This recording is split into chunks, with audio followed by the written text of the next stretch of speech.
Hello, everyone. So good to see you tonight for episode 10 of Wayward Arcadium. Tonight's gonna be a fun, chill night. You know, we've kind of had a long, rough week, so we're just gonna just chill and do episode 10. It's gonna be great. But we're gonna do a quick introduction and then do a small recap, if we can, of last week's episode, and then get right into it. Let's start us off with Makai. Please tell us who you are, who you're playing, and what your pronouns are. Hello, I am Makai. Today I will be playing for you Gritted D Stone Basin. My pronouns are they, he, and their pronouns are they, she, respectively. They is preferred, but if you let a little he or she slip to let us know that we looking good, we ain't gonna say no. Let's party up in here. Very nice. Next up, Aubrey. Aubrey, please tell us who you are, who you're playing, and what your pronouns are. Hello, I am Aubrey. I'm everywhere on the internet, Mad Queen Cosplay, and tonight I play Aurora Doyle, your local soft girl witch with lots of depression and her little chaos gremlin Owlbear Pebble. And we both use she, her pronouns. Excellent. Next up, we have Dusty. Dusty, please tell us who you are, who you're playing, and what your pronouns are. Hello, I am Dusty. I use they, he pronouns, and I'm going to be playing Aldwin Sanchez, who uses they, he pronouns as well.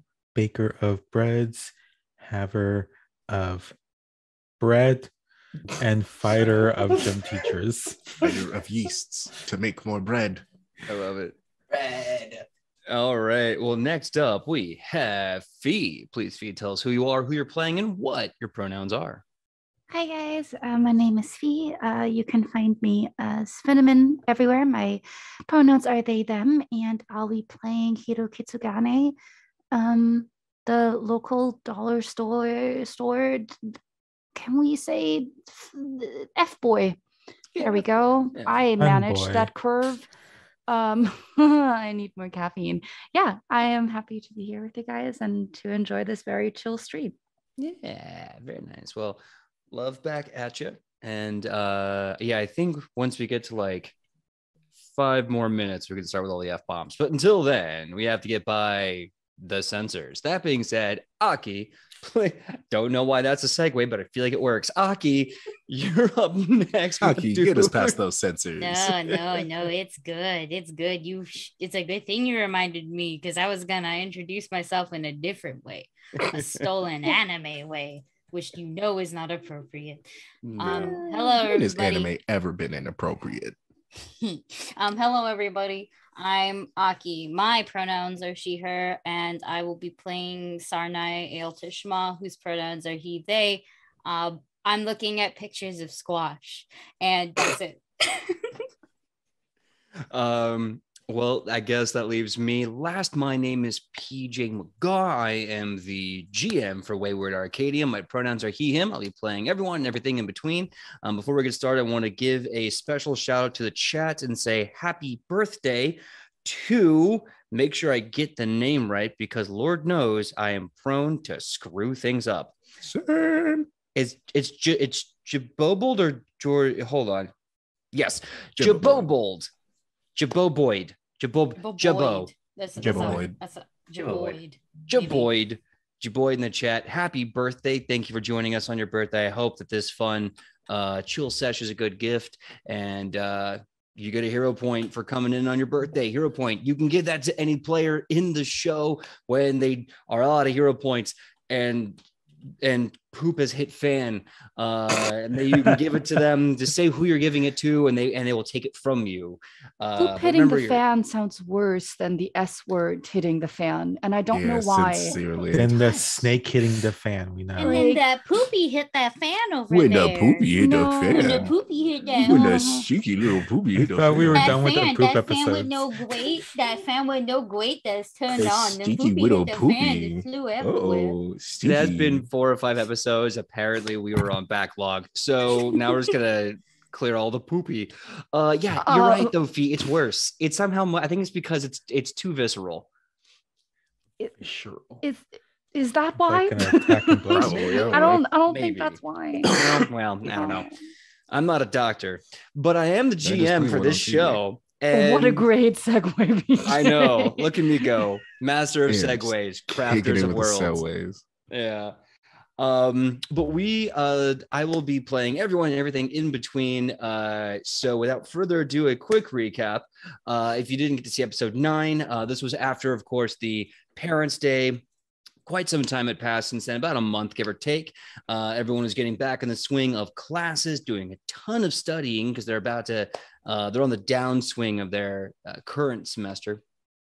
We had a duel between Aki's character Sarnai and Melee Powers that ended up going very well, and Melee kind of became a friend to the group after this, helping out when they could and just kind of, you know, dropping in, checking on people. Let's see. We had a there was a lot of classes that happened, good times, and then there was the big revelation after mandatory fighting instruction that Aurora's money had been pulled from, you know, the account. So the school was like, listen, you're gonna have to figure out a way to afford school by end of day, or we're gonna have to ask that you leave the premises. And after some thinking and some asking around, the crew decided to ask the divination teacher, after discussing some things about stars and of course the big star stone that is in Absalom. The divination teacher saw that this would be fortuitous and made an official paperwork to support and sponsor Aurora's research into stars, and it had been approved. And now Aurora no longer has to look for a job, go hungry, stress, and not sleep, because her curriculum is being entirely paid for by the school, and hopes to basically get her to do more research on the Starstone and other star event related things. And I might be forgetting other big notes, but I believe that was the gist of it, everyone. Am I wrong? Anyone remember something I forgot? I mean, obviously, Pebbles is an owlbear and causing chaos, but anything else I forgot? Oh, right. Well, there was some tension between Greta and Lannis, but other than that, I don't know. I mean, nah, we're fine. We're fine. We're Yeah. fine. We're fine. You can work it out later. Did we fine, mention I think. Aldwin gets to fist fight a frog? That And is right. Aldwin got to fist fight a frog. A That frog. is Right. Whatever. Aldwin won the competition in said class and accepted the challenge of Rizak Pimpleback, who said, if you'd like to get extra credit, you can challenge me in the dueling arena for basically like a month's worth of extra credit. He accepted, and we will hopefully get to see that scene in today's episode. But without further ado, let's start off with the morning announcements.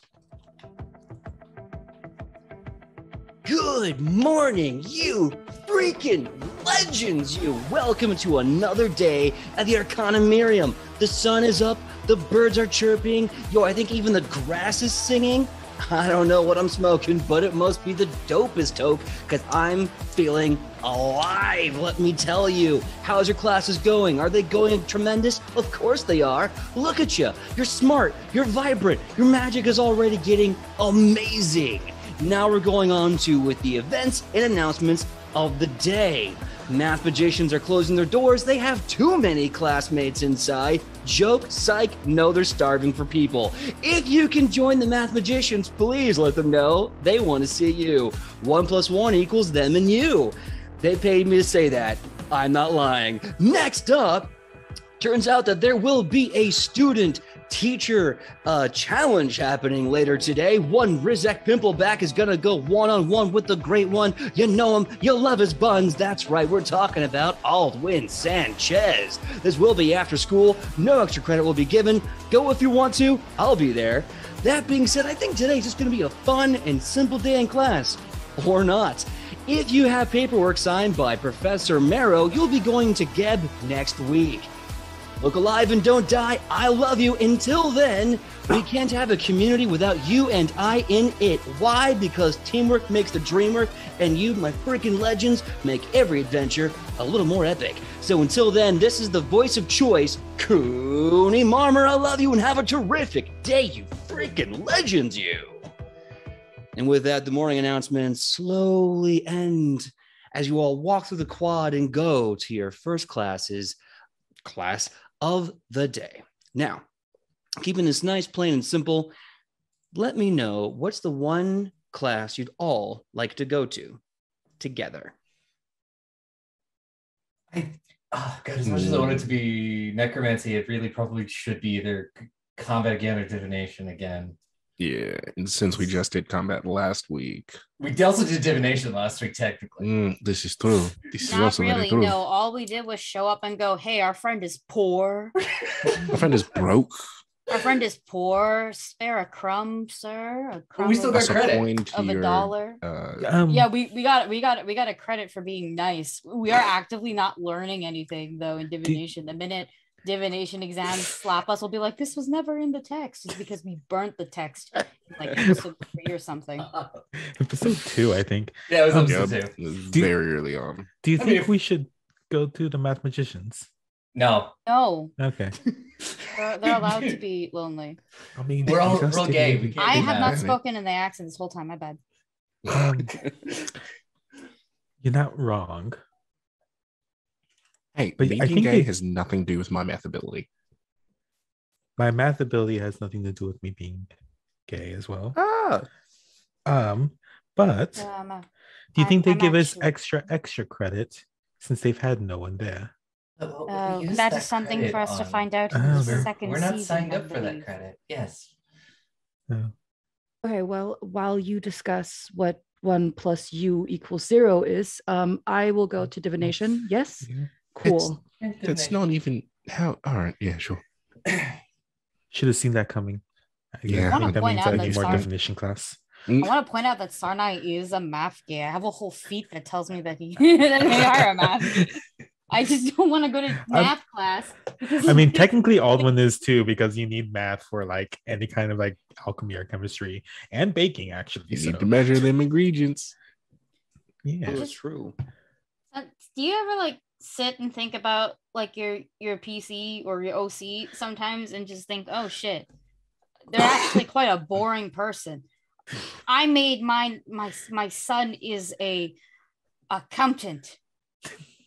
Oh, here's a link. No, I he's just an learned a accountant spicy who thing. lies. So he's just one step away from being a basic lawyer. It's horrible. Oh, They're no. Jim Carrey and Oh, Liar Oh, Liar. man. I just look at my OCs and go, damn, you're sad. Ain't that a mood?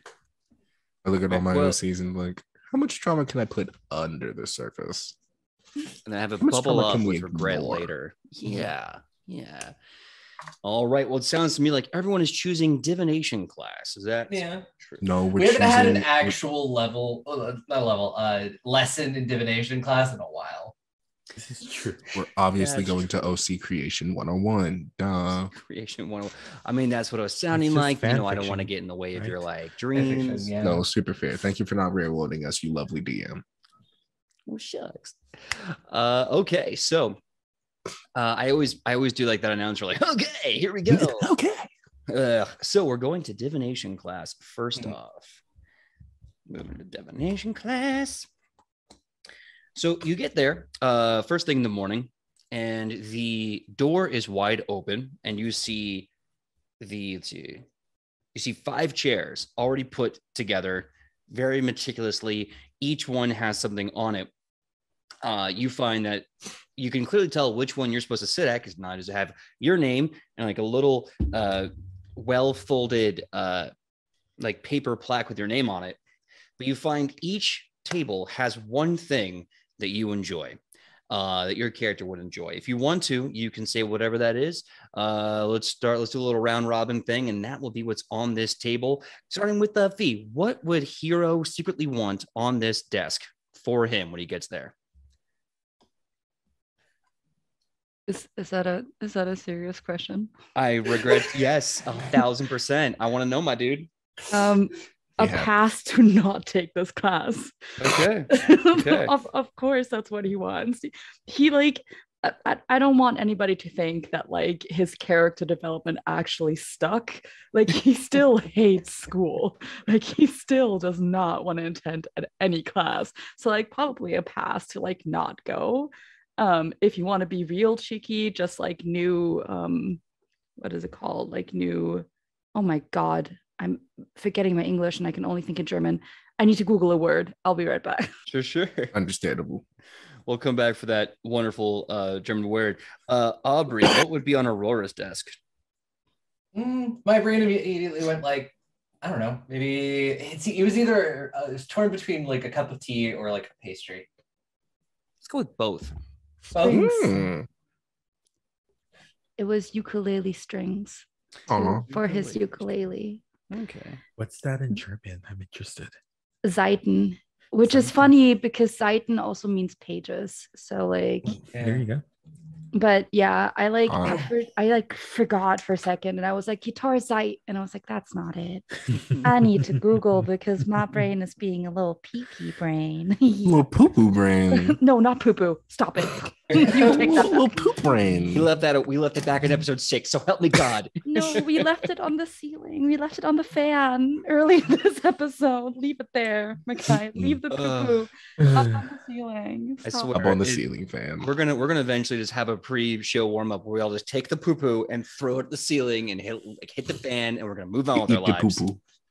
I'm so glad that No. the poo-poo stuck around. Oh, so Mm. glad. Why So are we much so ooh-ooing the glad. poo-pooing? We shouldn't So ooh the poo-poo. glad. That's not how we do. Ooh, the poo-poo. No. Ooh, the poopy. That's not how we do it. Oh, I'm May I sorry. request we all get hero points to having to deal with this? Yes, that's 1,000%. Everyone gets a hero point. I also want to thank Fee because the look on their face was truly questioning, and I want to thank you for your patience. And they can't hear any of these wonderful thank yous because they're okay. Now we go. You got a hero point. You're muted. You're muted, Fiona. No, it's okay. I have my headphones loud enough that I could hear you, but I felt the further away I was from the poo-poo, the more saved I was. Yes, you're accurate because it was definitely a little cursed. With that being said, let's move on. For the love of God, Dusty, what is on Aldwin's desk? I think it would be, I mean, honestly, probably like a cup of like coffee and probably just like a nice bagel. Coffee A and snack. a bagel. I Yes, love snack, it. yes. I also wanted to snack. Instead of having a snack, it's just Greta on Aldwin's table. Get it? Because Greta. And they're like, did someone order a snack? This one's piping hot and fresh. Well, just- Aldi, don't know how I got here, but fuck it, let's have some fun. It's been past like 10 minutes, right? No. Almost. We have 2 more Stop it. minutes. We have 2 more Stop minutes. it. Fine. It'll come out of nowhere. and Oh you'll wait, never yell why. can I? Oh wait, I have another thing that Hero might want. Never mind, but that's like a heart's desire. Maybe that isn't accurate for this. Oh, class. What is coffee it? in your What heart's is it? desire. A heart's desire. I It's a mean, framed this is picture. divination class. If it's gonna Mhm. be here, it's gonna be here. But like It's- canonically. Ooh, It's what? it's an 8x5 framed photo of Sarnai's butt. That is actually close. It would have been a letter from Sarnai, but Oh, okay. close. I think the close. butt's more like realistic. The butt comes later But- because Yes. Hero just does wonder what, do you lift the tail up or is it to the side or like how do you access the buttocks? There's 2 of them, so you're gonna have to figure it out. 2 buttocks? 2 tails. Oh, Sonic has 2 tails. Ah, Well, he has would- none. Would two I can't believe I had a wait, genuine confusion but about like that. would 2 buttocks mean like 4 cheeks? Usually, yes. And would they be like Hawaiian abs, like Hawaiian bread, just like stacked, or would they be in a row, or like how would many- that work? Wait, so if you have 2 sets of cheeks, how many How many buttholes? holes? 2. 2. Two. Well, you know what? We should discuss this in the Discord. Yes, Discord after the show. Yeah, if you want to go into the Nat 20 Discord and discuss buttholes and butt cheeks, please. No, The but next game. specifically next game. Sarnai's. No D&D here. It's all B&B. Yes. That being said, Greta, for the love of God, what is on your desk? What do you think? Buttholes, man. Fresh, hot buttholes. God And it's damn it. actually a pastry from Chiliacs. Yep. I believe it's actually pronounced a boutron. Boutroil? A boutron. Oh, No, I think it's I think they're little, if I may, little plushie, like little keychain plushies of all of their friends. Okay. Love that. that crackle. Nice. Yeah, you see, not only do you see like the most adorable little like chibi plushies of like Aurora with Pebbles on top of her head, who's now an owl bear, but he still has a knife in his beak. You right. see this adorable little plushie chibi of Aldwin, and he's got like his staff over his back, and like he's holding like a pastry confection of some sort.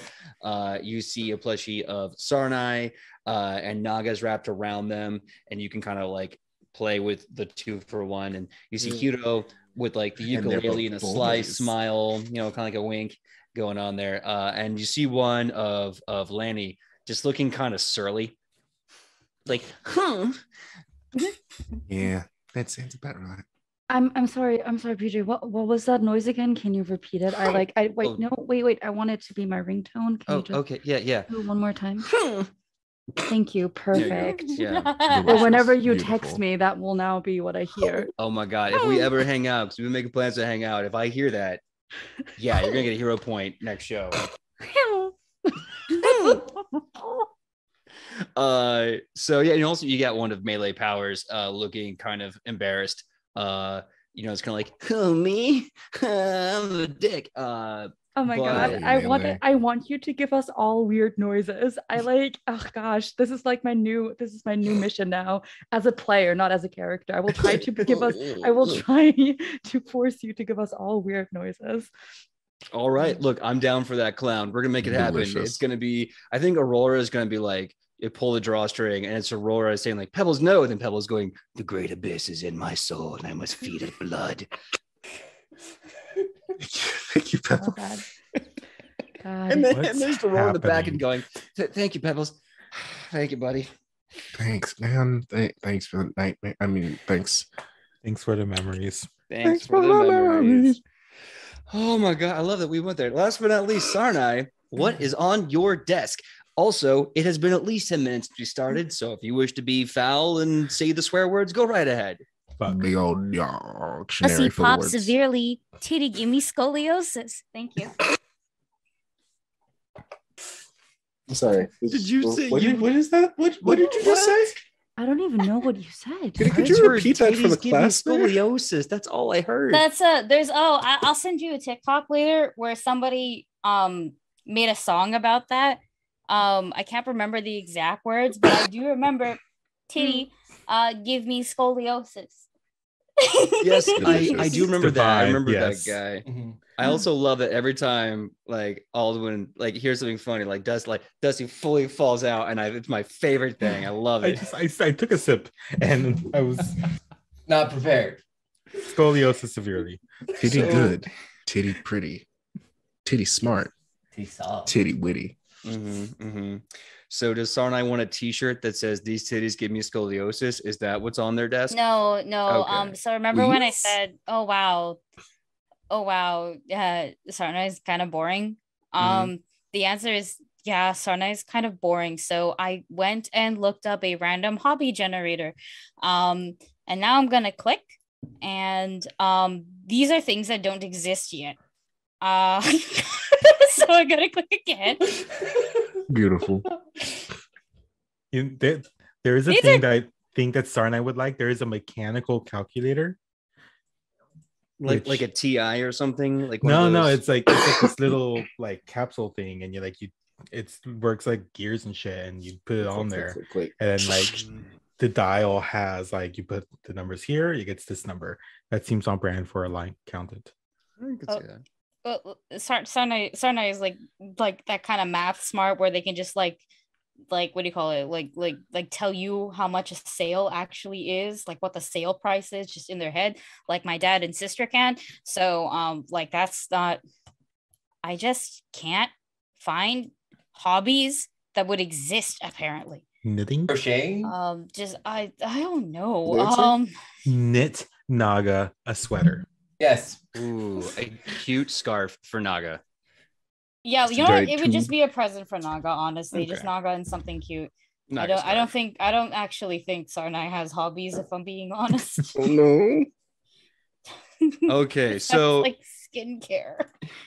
So as you arrive, you each have this desk. This is definitely the thing that is letting you know where you're supposed to be sitting. Besides, of course, a little name tag, and you get this fun little experience. The Elven divination teacher, he begins to walk around the classroom and put his office and put the notes on your desks. And he looks and goes, "Okay, so I'm very excited to discuss with you divination. First things first, divination is the understanding of the flow of time as it passes through a sphere. But this flow of time is really more like a series of strings tied together. I'm doing a lot of metaphors. Let's start off simple. I have it. They go and get a tape measurer. Who wants to grab the other end of the tape measure? Aurora will volunteer. This is perfect. No, this is great. All right, they give one end to Aurora and the other end to Hero. So, time and space share spheres and existences and everything in the multiplanar dimensions together. However, how they affect one another is very different. Now, we live on a neutral plane, the material plane. Let me show you what I mean. And then he gets I'm a this material girl. Sorry. Material. So they get at a table and they put the table flat and they say, now, I want you to measure one side of this table to the other. Just take one end and the other and go. Now, if you'd like to, you can give me a perception check or a crafting check. I will go with crafting because I think that's the better one for me. Yes, that will be the better one for me. I will go with perception. All right, perception. Perception.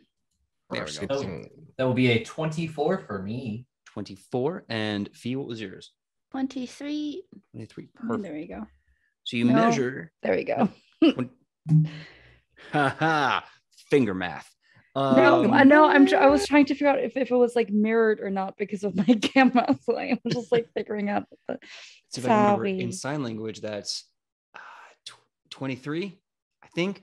It's been a while. My sign language is rusty. But so you measure across the table and they say, you see, as you measure across, it is the perfect measurement for that table. And they say, this tape measure is time.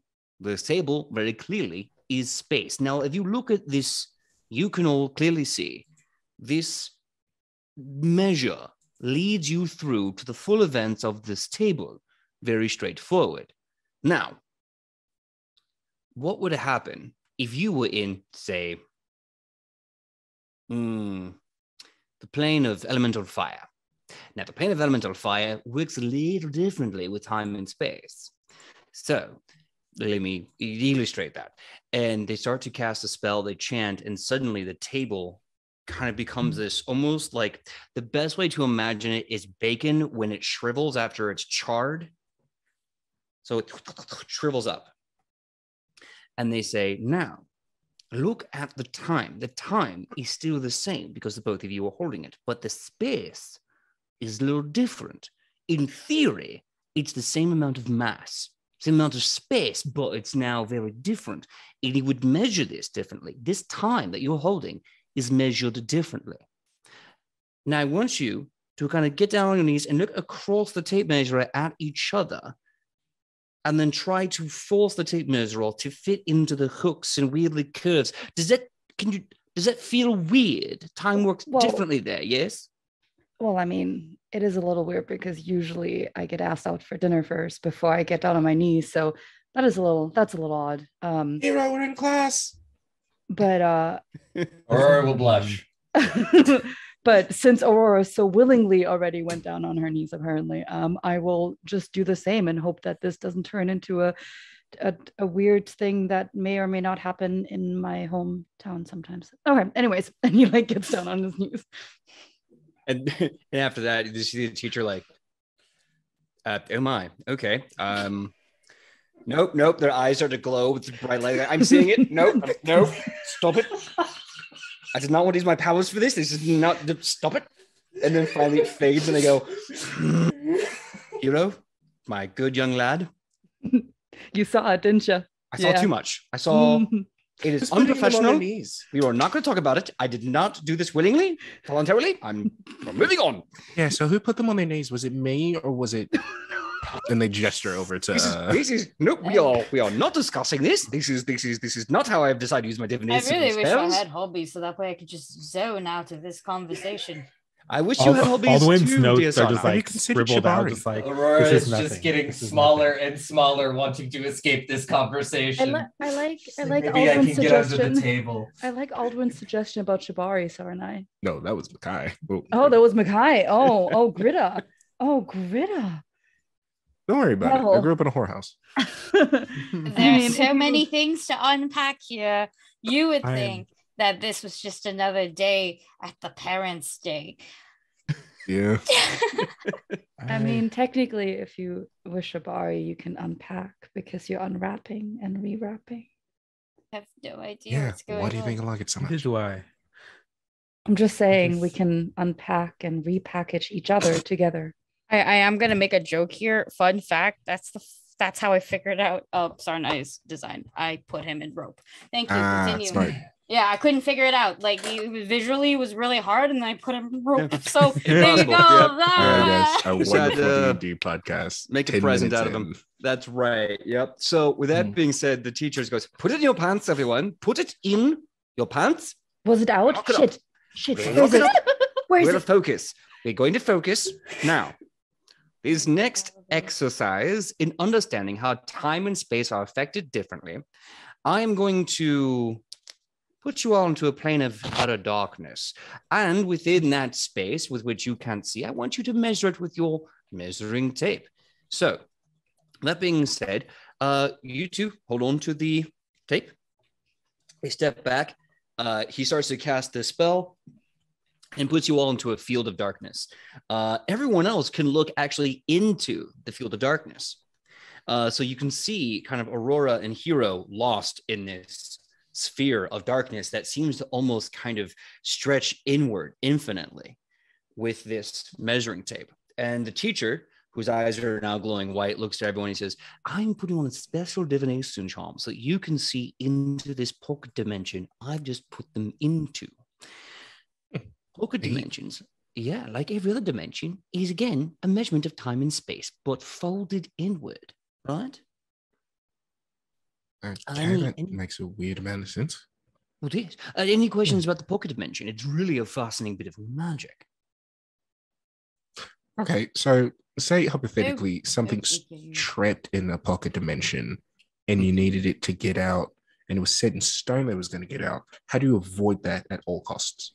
So if it's trapped in a pocket dimension and you need to get out, usually it depends upon who has invented the pocket dimension, because they are the ones that dictate the rules of said pocket dimension. Now, if they borrow rules from other physical planes, so it's not very uncommon for some Right. pocket dimension to be like little planes, then you work on a very different set of rules. First and foremost, let's assume you want to get them out.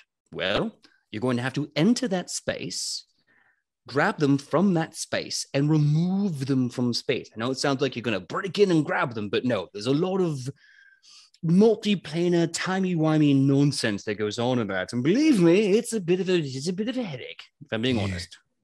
I've got But it's to possible. research it. Yeah, but it's very Ugh. possible to see them and then remove them from a distance. And Gritter writes that down for later. Are we stuck in like magical darkness? You're kind of, imagine, if you will, a pocket dimension that is just the spell Magical Darkness. Well, the darkness spell.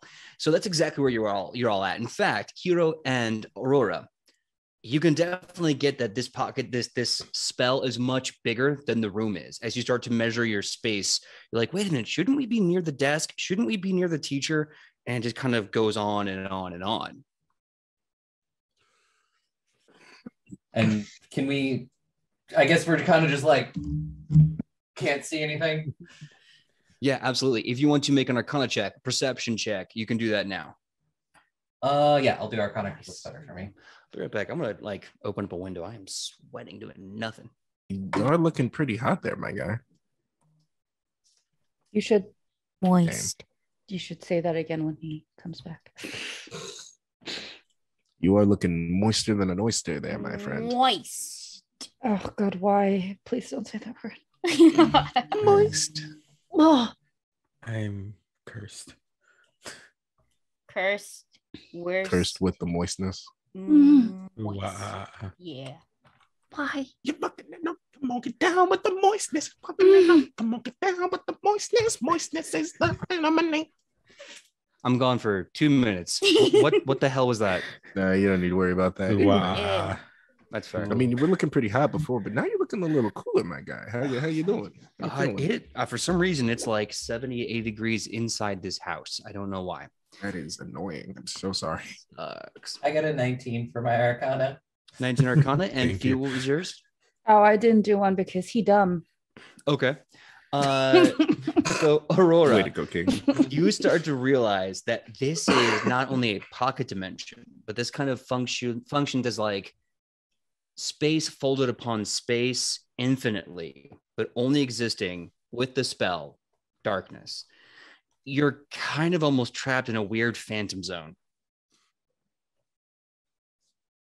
Can we interact with them from the outside? Are we in it as well, but we could just see? Oh, you can just see through to them. If you'd like to enter, I can put you into that pocket dimension. Hero, grab my hand. I mean, it's more entertaining from out here. I was just wondering. Sarnai, did you have a question? Yes. And this is a general question, as I have heard a few magic items kind of prevent or come with instructions to avoid doing this. Can you put a pocket dimension inside of a pocket dimension? It's very difficult, but you could do it so long as they are, effectively speaking, not interacting with each other. Like, how do I put this? A metaphor for this would be, okay, so you know how some candies, yes, have a very hard shell on the outside, and then on the inside, when you've eaten enough of the candy, there's a secondary candy on the inside. You do that, yes, you can make it work. Otherwise, if you just put two pocket dimensions into each other, you have what's called a convergence. Basically, they both catastrophically implode with mutual ensured destruction. Hello, it's me. I was wondering about the times when we'll have to meet. And Hero just sits in the darkness, waiting for Aurora to find him. Aurora is just like, Hero, keep singing and I will come to you. I will say, as long as Hero is singing, you don't take the massive penalties for a perception check to find them. So it's like only like a -1. Something like a -2 or 4. I was asking earlier because I'm like, I have dark vision because I'm a changeling. That's right. Yeah. But I don't know if I don't think that counts for magical darkness. I think magical darkness, at least. I think I need levels. a higher level feat for that. Hello Yeah. from the other side. Is that one of the Derulo songs they learned? Oh no, I think it might be a Hero original. Either way, it's okay. cute. It's good. I used to say 1,000 times, Sarah and I, why won't you ask the simple questions? What question? You won't fucking talk to me. Ask That's part of the how song. to get out of this. What? I actually don't. Do we hear them? I think you coming hear along. them. You hear them like they're like way over the hill, far away. Like you hear them as a muffled. Hey. The darkness is alive with the sound of assholes. He thinks I guess we'll just find Hero and just sit next to them and just be like, okay, I guess we'll see what happens. And Aurora will Wait. Psst, Aurora, do you have pebbles? Do I have that? Oh Do you yeah. have Oh, you always have pebbles? pebbles. Yeah. Yes. Bring him out. mainly just for entertainment. We don't know how long we will be here. Just bring him out. Just set Pebble on the ground and just be like, okay. Entertain us, little owl. Entertain us. Aurora was also going to cast Summon Instrument. Summon instrument, nice. Yeah. So you ask Pebbles to entertain you, and Pebbles just looks up at Yuhiro, and he says, "The human body has 7 ways to die, only 1 way to live. Mathematically, that means we're born to die. You want to do some math?" Actually, speaking of math, did you know that technically oxygen, or that we die every 2 minutes, but then it resets whenever we take a deep breath in, because then we breathe again, but technically we would die after 10 minutes. Give me a diplomacy check. I mean, he's fucked up, but he's right. Wait, diplomacy against what? He's out of line, but he's right. I mean, he's out of line, but he's fucking right. Jesus. That was a sorry. That was a 22. 22. So you say that to Pebbles, and Pebbles, like, his owl eyes go wide and his feathers start to like bristle, and then he kind of turns and looks to Aurora. I like this one. When the stabbing apocalypse commences, I will save this one. And then they turn to you and go, "We are now best friends." There we go, bestie. Yeah. And he just like, the hero just looks over and just like, I'm not sure if this is better or worse than being his enemy, and looks back at Pebbles very questionably. It's take a run with it. Aurora is just smiling, just being like, "See, Pebble, I told you would make friends." Right. Anyways, teach anytime you want to rescue us from the entertainment that has slowly turned now into a threatening entity, go ahead. Just measure the fucking table. There is no fucking table. We can't find the table. You didn't even look. Can I measure the table? Because one, I have dark vision and I'm a fletchling. No, and 2, I also have eye for numbers. From the ether, it's just like, you fucking idiots. It's right there. You're sitting next to it. You fathead, open it. Ah! He looks to you and goes, "If you'd like to go inside the absolute darkness dimension, I can put you in there to measure said table if you'd like." Yes, put me in there. I don't think either of them know how to count past 3. Do you like some help? Because this is starting to stress me out. So with a were we supposed to be measuring the table? Because but it was like blind darkness with a giant measuring tape. Yeah, no, it's the whole part about this is metaphor at best. But Sarnai gets teleported in there. Yeah, I have an eye for numbers. I do not get the exact measurements when I look at this, but I can get like a really good estimate. So like for example, it's very approximate. Yeah, and like for example, if you went, how many eggs are in this carton? I could just go like a dozen, and you could be like, well, actually, I ate 2 of them, so it's 10. But like, I'd still be very close, right? Yeah. So you 3 stumble into what feels like this eternal darkness bubble, and eventually, what was that?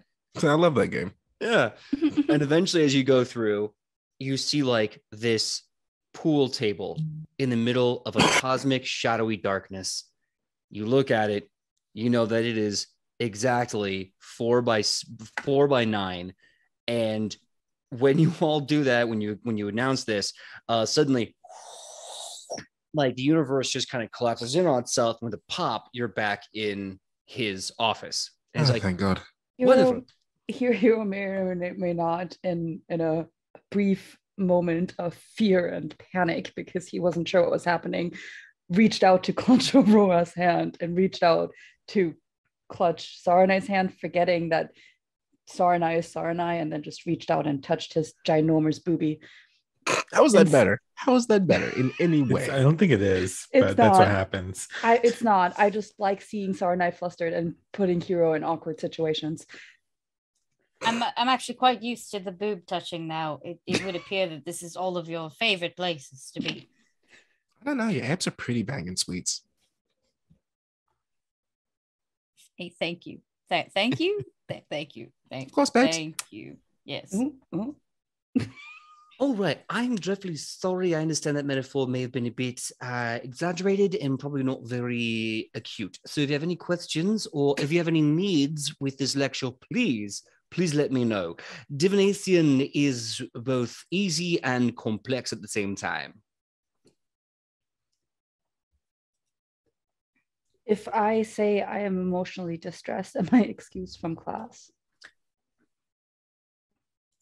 No. Then I am not emotionally That's distressed. fair. So this doesn't quite relate to any of the lesson that we're learning right now. I'm going to be honest, but so divination, you know, looking through the time and space and the spheres and all that bollywalk. If you're able to look through these spheres, can you reach past to different times and spheres? Like see what's happening like in a plane all the way over there? Well, just so I understand, are you asking if you can see through time in this space, time in a different space, or just looking into a different space altogether? A little bit of all the above. So like time through this space, but say you wanted to see a different time in a different space. Yes. Oh, yes, absolutely. You very easily could. I constantly look forward and backwards in time almost simultaneously. It's exhausting and It confusing and sounds very depressing.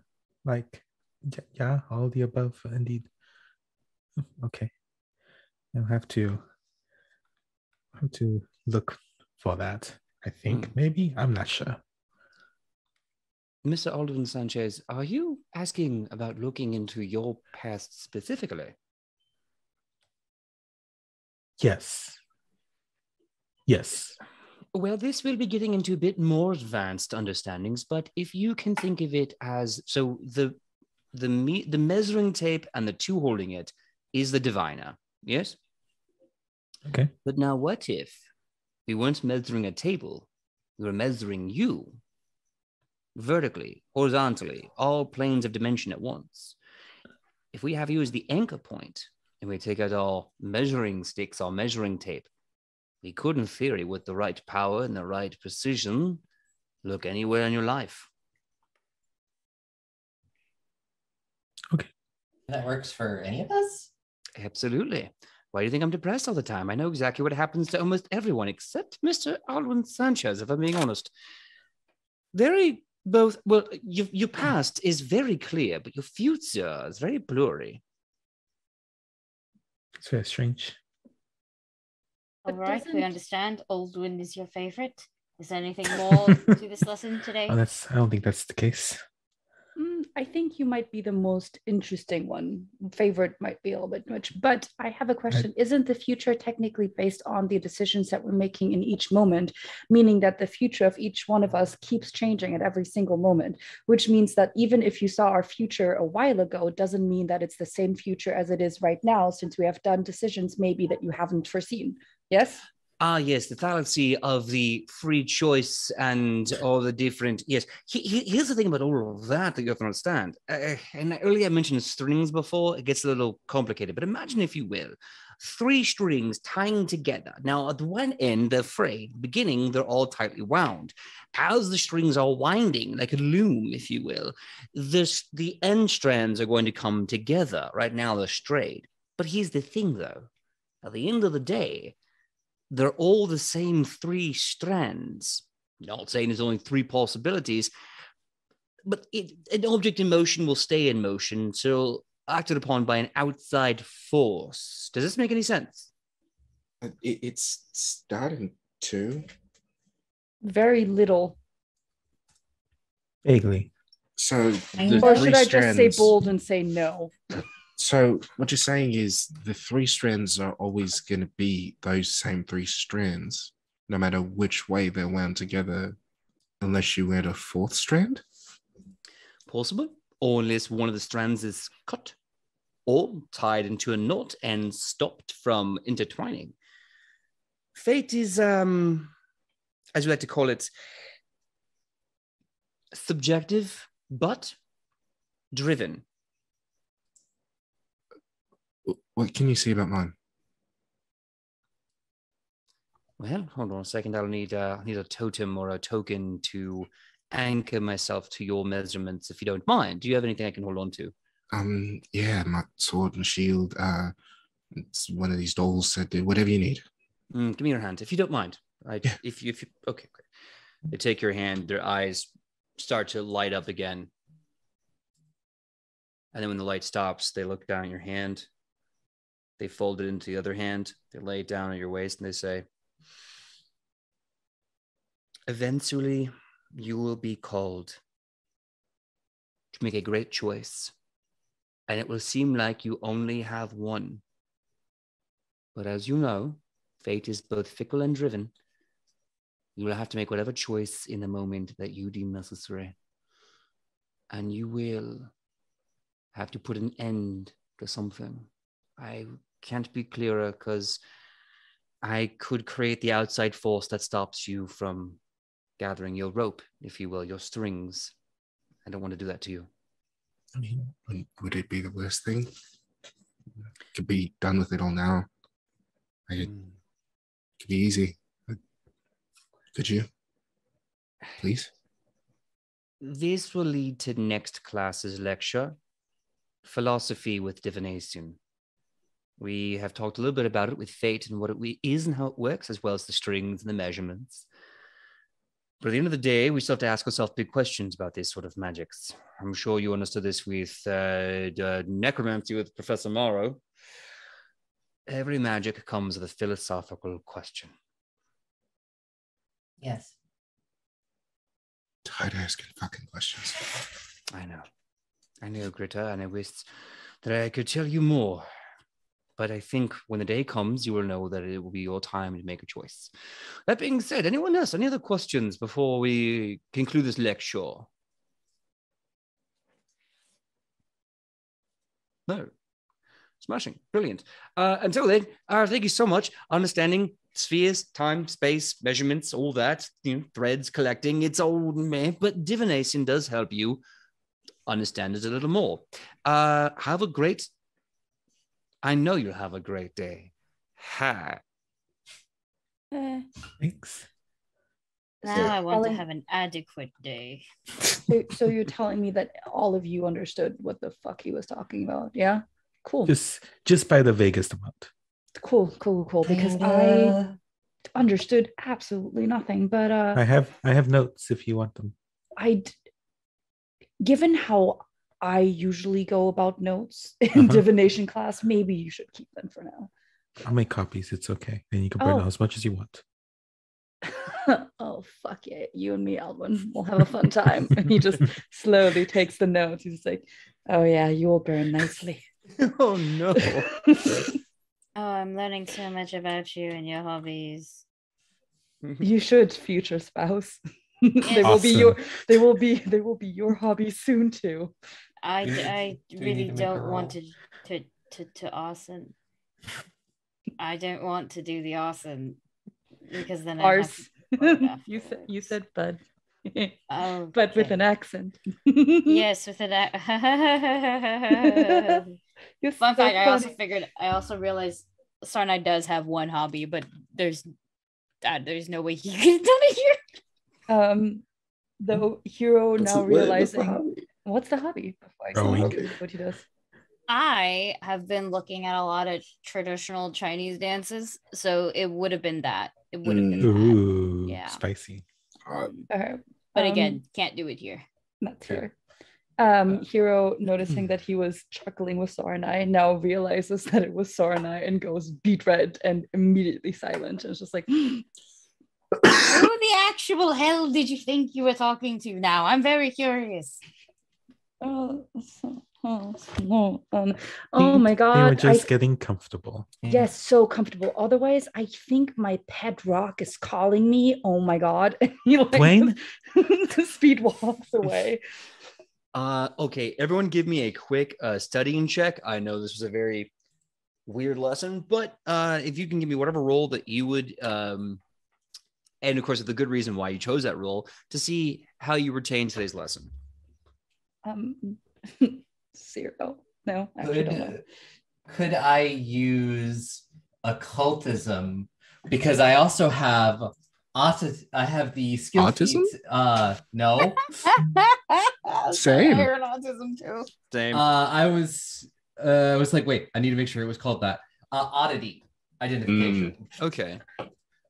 Which gives me a bonus to identifying magics with the mental possession, prediction, or scrying traits. Love that. Yeah, go ahead and roll that, and whatever bonus you get, add it to that roll. Oh yeah, Can I'm gonna take that plus 12. Can I do performance since Zero was singing in the darkness? Yeah, absolutely. I think that's a good way for you to learn how divination works by singing into the void. I mean, sometimes the void sings back. When you sing into the void, so too does the void sing back into you. Okay. Weirdly enough, it sounds like pebbles. I only have three voices. I would like to propose that I use my shadow plane lore. And the reason why is because Sardai would be used to having to do shit like this in eternal darkness. Dante's Requiem. Yeah, like this wasn't like Delicious. special for like it was cool to be in a pocket dimension, but if anything, all you did was give him a little bit of homesickness. Oh, Yeah, that's all you did, right? So yeah, that's what I Mm. think. I would like to use it. I'll take that. That's not a bad get. Dusty, what's your role gonna be? I was trying to think of something that could be more fun, but I'm just like, no, I'm just gonna do Arcana 'cause that makes sense. Yeah, absolutely fine. Yeah, I got a 22. 22. Nice. Nice. And I got a 26. Nice, Aurora. 22.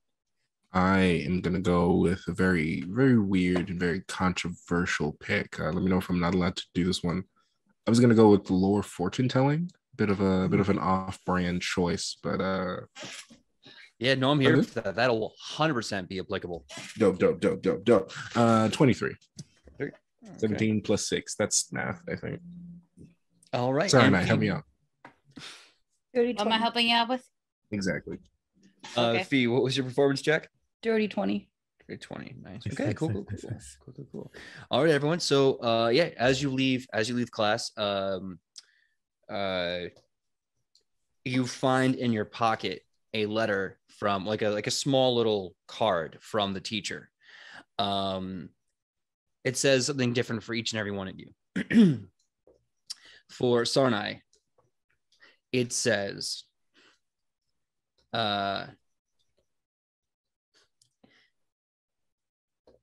looking at the card in a very fancy Elven script. It's not in Elven, it's in Common. It says, be very aware of your father.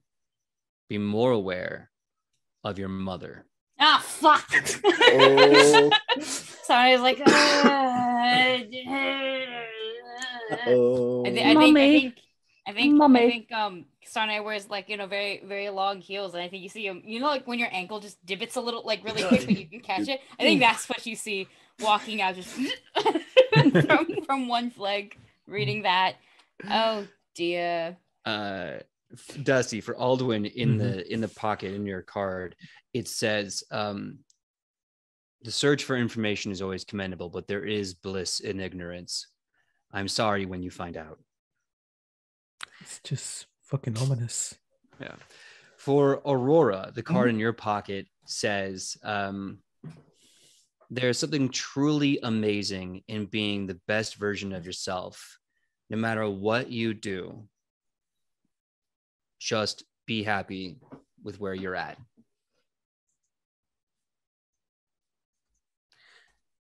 Fee, Hero, in Hero's pocket, it says, it's always safe to never try. But when you do, it'll be dangerous, extremely, extremely dangerous. And I'll be proud to see what you accomplish. Oh no, you sound like my sister. Why did she ghostwrite this? Oh, I swear, if you two are in league with each, are you like sending each other like things through the past and the future? I'm gonna kill her. am I going to kill her? You can tell me, right? It's like he does the soccer thing from Avatar where he like walks out and does this. I thought you said the soccer thing. I'm like, The all soccer right. thing from Avatar, yes. No. Yeah, I thought so too for a hot second. No, the cabbage man. Cabbage man. Like cabbage soccer. All right, no. And in one last ominous note, Greta, in your pocket, the card just says, Stop trying to peg people. it says, prepare yourself. They will come for you. I need something I don't Oh, no, already not the fucking pegging. have. When he says they, obviously he means like the bunch of dicks just flying at you. You cut out for me. What did you say for Greta? Oh, Greta, it says, prepare yourself. They will come for you. The Ah. dicks Yeah, they will will. come. Mm. Yeah, All they of us will. will come indeed. We will, because So- Greta is truly the master. So that being said, Could say we are that now again. going to Or you could loan it. Yeah, very could be a fun moment. That being said, we're going to do what's effectively a campfire scene. Instead of on the campfire, like most college kids, they're going to catch up and talk over lunch. So after you leave class, this is kind of an open forum time for you all to talk to each other, catch up on some things. I know that you all may have had some scenes that you want to do directly with each other. So this is the campfire moment for you all. You go into the cafeteria. You sit down and you get your food respectively. Let's start off with Dusty. Dusty, is there someone that you want to have a quick campfire moment with? I think initially, Alden wanted to have one with, I think, Aurora and Sarnai. Does that work on my screen? Yeah, Aurora and Sarnai. Yeah, I did it right. Hey, there you go. Aurora and Sarnai. Yeah, I did it right. Okay, so let's start off with you and Sarnai. I'll give you about 5 minutes on the clock.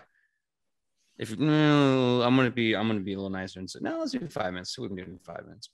All right, and Dusty, when you're ready, start the scene with Sarnai.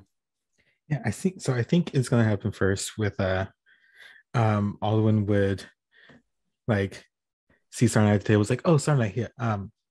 Wanted to talk to you. First, I made you and I made some empanadas. I thought you would like one. It's like potatoes and beef in this one. It's quite tasty. Oh, thank you. Yeah, I would love an empanada. Also, so really quick, so I know it's been a minute, but I did kind of want to, I guess, like apologize for, like, really early on I said some basically some ignorant shit about celiacs, and you know that's on me. I don't want to say I grew up sheltered, but I definitely, I didn't expand as much as I want. I mostly looked for like, magic and shit, and not really expanding into any other cultures. So that I also want to apologize for being rude to your dad as well. Only a little bit, just because obviously I was going to say, how much of that are you apologizing? He's a lot. yes, he is a lot, but I mean, obviously he cares about you. That's just, in a very roundabout way, obviously. Even I could see that. He's just very intense, and I'm not used to like family being that like fucking intense. So, yeah. Yes, we're not. Well, firstly, I appreciate and I accept your apology for the celiacs part. To be fair, my country is not that great. It's not. It by a lot. It's not. But it's still, mine. So, yes, it's not great. It's not horrible either. Exactly. And it's not a reflection of any one person. Yes. And so I appreciate that. As for the intensity, let's just say that we are more of we are actions first and everything else second. We are actions first, second, and third. If I'm being really, really honest, and so I can understand. It's not, if you're not used to this kind of lifestyle, it's probably a lot from the outside. Yeah, definitely. Just so like the intensity is that why you don't like hugs? I like hugs from specific people. And by specific people, I mean one fucking person. Is it like a personal space thing, or just like, is it like a show of affection thing? Like sometimes it means too much or not? Well, again, it's a yes, to hug is probably an action, but why would I hug you when I know I could give you something that you would prefer more and actually put to use? Like, I'm not, if you said, shit, I didn't bring my pen, I'm not going to hug you and, oh, look at that, now you can take notes in class because you received 5 seconds of warmth from me and my noodle arms. They're not noodles, but you get what I mean. Yes. Me and my arms. No. But what you would appreciate is a pen. I get that, but not every action needs to have an outright purpose. I mean, also people just like hugs. Like, what is this about hugs? I think it's a good time for Aurora to sit down at that moment where it's just like, what about hugs? Yeah, no, like Aurora likes hugs. I know. Well, the hugs that Hero likes from you are probably a bit different than the hugs that everyone else would like. What hugs would Hero like? I don't know. They're very intense as well. Are you telling me I need to hug Hero? I mean, it wouldn't hurt. That motherfucker doesn't want to stay in a room with me. I don't know how I would then proceed to. I think it's. Well, I mean, look, Sanai. Like, I'm asexual, but I'm not stupid. Like, just I could see. But for some reason, that hurt me more than it needed to. Okay.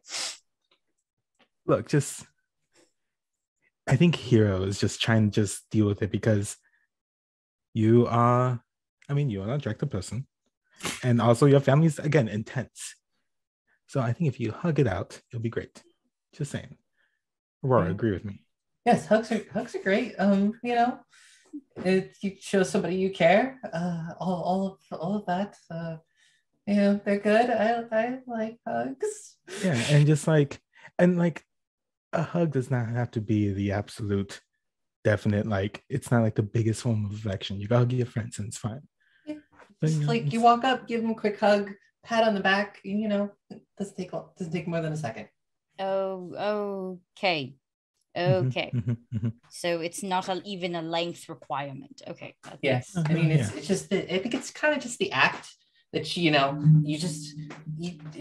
show affection for your friends. It's just a normal thing to do. It's a thing friends do. And you would all to help you. Well, now I need a survey because I kind of don't believe you when you say, "Oh, that's enough." Okay, sure, that's enough. I'm starving. A hug. Oh, that's enough. The hug is not going to help you if you're starving. But say, when I was crying the other day, hug. Yes, definitely. Me being hungry, hug's not gonna help. Crying, hug, help. Yes. Okay, that makes more sense. When I came to school, I thought there would be less crying. Or I thought crying would maybe mostly just be over academic things, not. Oh no! You are left to your own devices. You're about to get caught up in all sorts of shit. Yeah. But Sarnai, I did want to thank you for what you did yesterday, and What did- especially even Oh. before with Parents' Day. You know, kind of especially your dad is very scary, but you know, I think if he hadn't stepped in at that point, I think my dad probably would have just taken me. Oh, like a abduction. Yes, Yes. kidnapping. Oh, well, it's not that bad. But I don't think you would have liked it much, actually. No, I don't really want to go back to Taldor. Oh, yes, you are from Taldor. Yeah. Well, to be fair, your dad is creepy. Mine Extremely. is a lot, but yours was. How did I come out looking like one of the most stable? I don't know. You did a bloody damn good job making my dad look really good, actually. Which I guess, thank you. Wow, that's something I've never seen before. welcome. This is true. Yes. You know, you know. But yes, you're more than welcome. It's Mhm. technically low key his job. All I did was play with politics, which is very easy. I mean, tell him thank you from me. When I get the strength to write that man a letter, yes, Okay. I will remember to thank him for you. And But, I believe in you. yeah, and you know, I you know, I didn't say nice things about Cheliacs, and you know, showed me that they're good people in Cheliacs. Yes, I remember that. Well, I'm glad you had the eye opener, I guess. I guess it's more of like actually also like being like, oh yeah, the full realization about how terrible my father is. Mm. And then sort of like the reassess of like, what has he told me that is probably not true? A lot. Also, I do want to apologize about that too. I'm not going to apologize for your dad being an absolute piece of worthless trash. Okay. But I did kind of like egg him on, and I realized that was incredibly stressful for you. You all kind of did. Yeah, no, I realized that was incredibly stressful for you, but so apologies. But I'm glad that you're not here anymore. I mean, I think you still would have tried to find a reason to take me away, even if you hadn't. I guess it just happened faster. So thanks. Yeah, kicking your dad's ass speed run any %, I understand. I should actually thank you about that too. Watching him do that like low key fireball, I kind of figured something out for myself too. Oh. Yes, the downcasting of spells. Interesting. I can actually hopefully no longer kill people that I spar with. That would be great, actually. Lord. Yeah. I had to fight the gym teacher, don't I? You do. You do. I want that you. should be fun. I trust you and I believe in you, but I would also like to say that I want to see you get beat up by the frog really bad. I mean, if you have time, we can we can go pray at the Temple of Desna. She does luck. Maybe. I mean, I'm always about luck, but also just I figured out that the teacher, as strong as he is, if I just I'm tiny. I sent low center of gravity. He won't be able to get me. I've learned this new spell. It shoots. I can make my channel it through my staff and make it shoot like a giant bolt of lightning. Oh, what's it called? One's upside down. Sudden bolt. Oh, okay, yes. See, that's what I used to kill melee with. So just shit. Be careful. So with that little scene will end. Aurora came in a little bit, so I decided to extend the clock as if Aldwin basically did his scene with Aurora anyway. So calling that all nice little three-person scene. Tried really hard not to say something wrong there because my ADHD brain absolutely would have said the wrong words. But Same. I think, yeah. But with that being said, I think Makai had a scene, a campfire moment they wanted to do. Who did you want to talk to? I wanted to talk to Hero, everyone's favorite fox boy. Yeah. Okay. All right. Well, once you set the scene, I will hit the timer and we'll go from there. I imagine we're all, chilling by this fireplace. They go off and start talking, realizing it's just them two. Greta folds up the book that they were reading and just watches Hiro pluck away a few notes before finally piping up. Say, you have you been since Parent Day?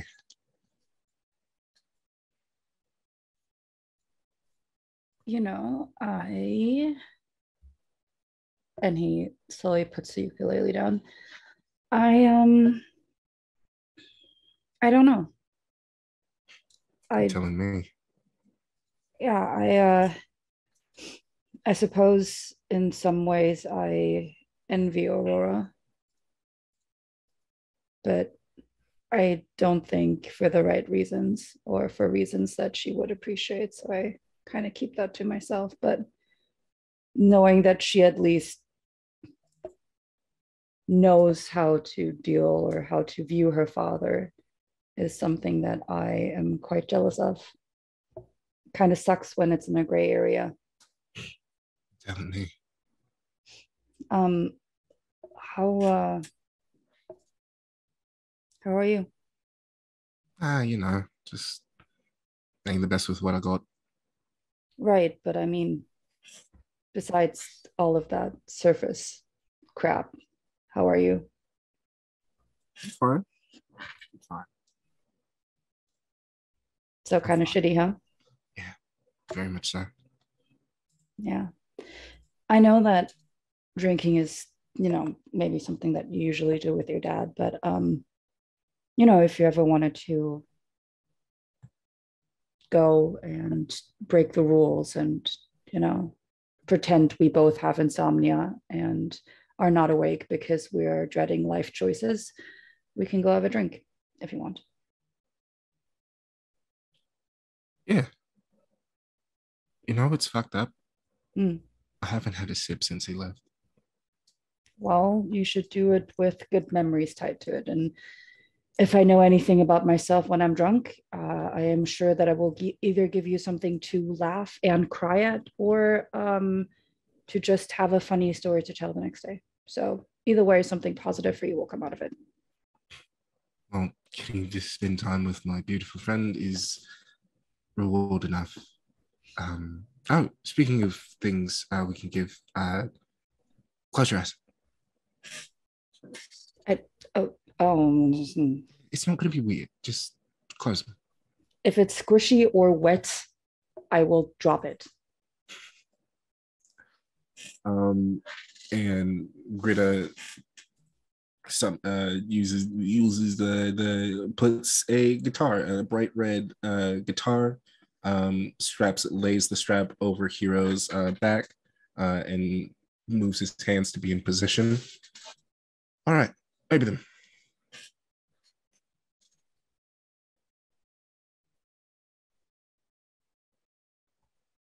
He looks around. All of the words that I want to say are so not suited for the crowd that we're in right now, but please know that I have many, many words to say, all positive, but also kind of raunchy. Why are you giving me a beautiful guitar? Because you needed a guitar, and I've seen what you could do with that uke. And I really want to hear what you have to say, what you have to play. That was Plus, I'm very interested in what those fingers can do. So, well, given after some practice, I'm sure I can give you a personal demonstration of what they can do. It sounds wonderful. Okay. Can I ask you a small favor before you get started practicing? No. Of course, you just gave me a goddamn guitar. Yeah, you can ask me anything. What's up? Can I sit in your lap while you practice? Yeah.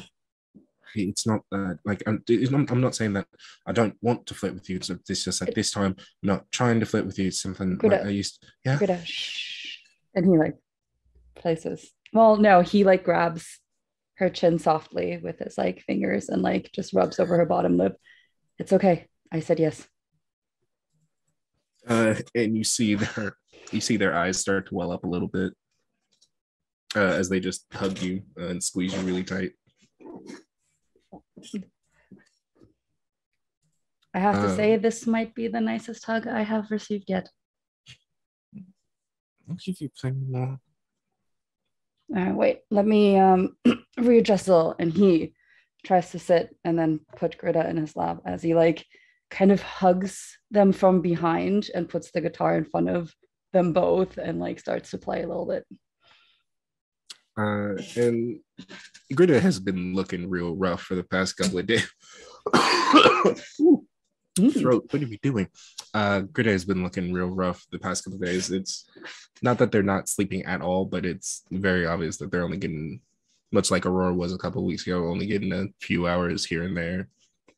I think while you're playing is like the first time where they fully drift off and look very content.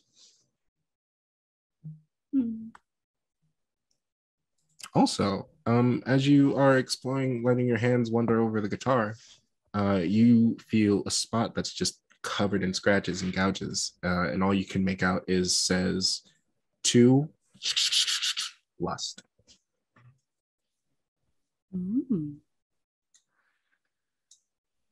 Interesting. Cute. Twinkle, twinkle, little Greta, how wonderful you are. Snores just a little bit. It's a good time. As I'm just gonna lead this into, because he wanted to sing talk to Sarnai anyway, so I'm just gonna segue into that.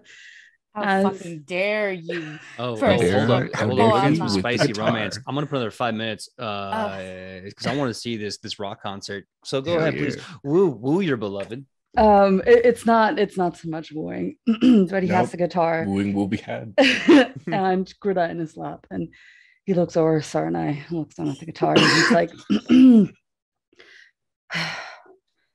L is for the way you stare and glare at me. O is for the only one who probably wants to slay me.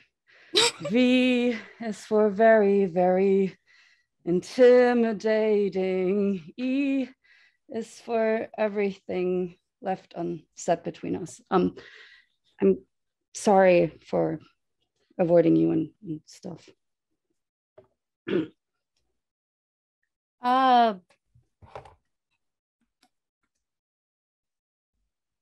you trying?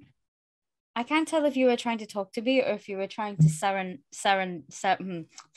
me. Yes. Serenade you. I mean, whatever doesn't get me punched in the face. Neither will get you punched in the face. Sweet, then it was definitely both. Okay, that's first. I liked it. Yeah, I liked your song. We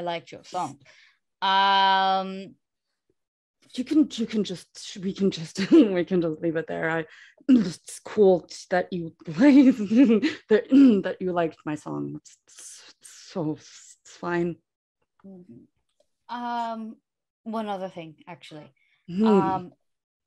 Because now that I think about it, I have no idea if you know what you were getting yourself into. So I did watch your class during Parents' Day with my dad, which congratulations on passing. Not many pass on the first time. Very good. However, you made quite the declaration, and he took it one way for sure, and I sure as hell took it that way too. However, I am not sure if you understand what you did, and so I'm kind of giving you an out because it's unfair for you since you don't know customs or anything, but you kind of did say you wanted to marry me, and my dad my father gave his approval is the best way to put it, and you did it in class, and I don't know if you know that. So I'm sorry, beating your dad up was asking for your hand? No, it's what you did in the middle of it. Getting beat up by your dad is asking for your hand? No, it's the conversation that you had rather loudly. The one that I was like blacked out for 90% of the time. It was the most intense 20 minutes of my life, okay? I don't know, I wasn't expecting that. Oh, okay. Not in class. Out of all things either. I thought I assumed whomever was spicy enough to do so for me, it would be over a very intense family dinner. And with a donkey, but that didn't happen. So instead, this happened. So yes. Well,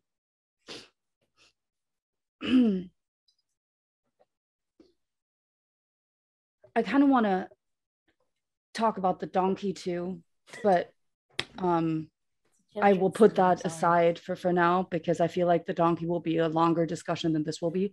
Why would I want to have an out? Well, one, you're kind of a flirt. And so I do have some preconceived notions that you probably have commitment issues. And this is a very large commitment issue. Yes. Is it me that has commitment issues, or you? No, it might be you. I don't know. You can't commit to a class. So it's probably you. And I mean that in the best way possible.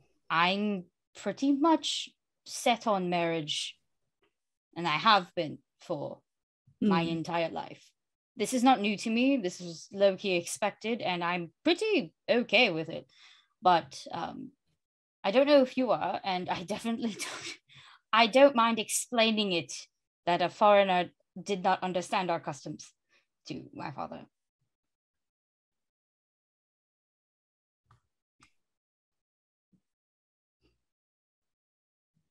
Also, we're 20 or something. This is Lord.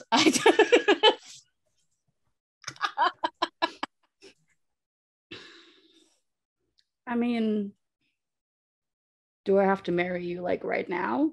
No.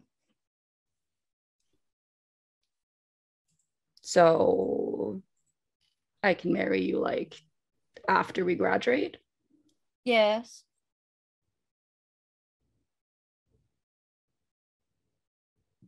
Cool. Well, I kind of gave my oath to your dad, and I still kind of, yeah, you said spicy. I meant yeah, that's spicy. Spicy. What? I thought I was using the term correctly. Oh, you were doing so good. But I did a wonderful job. Sorry. Really quickly, Sarnai gets message just from far away, as you can see all of them kind of waving their hand, just hug them. My oh my, Sarnai's too shy. You gotta hug the boy. Wow. He was just Greta, now is a bad time to wake up. Just a bad time to wake up. Just shh. Just that. So you can get all of the minutes. But did you want a hug? Wait, are you proposing to me now? Is hugging proposing? I mean, you've never done it before. So I'm well, I've hugged people before. I've hugged debatable. One person before several times. It's just one person. It's true, technically. You did hug Melee. You also Melee hugged me. Melee hugged me. What has Melee been telling you?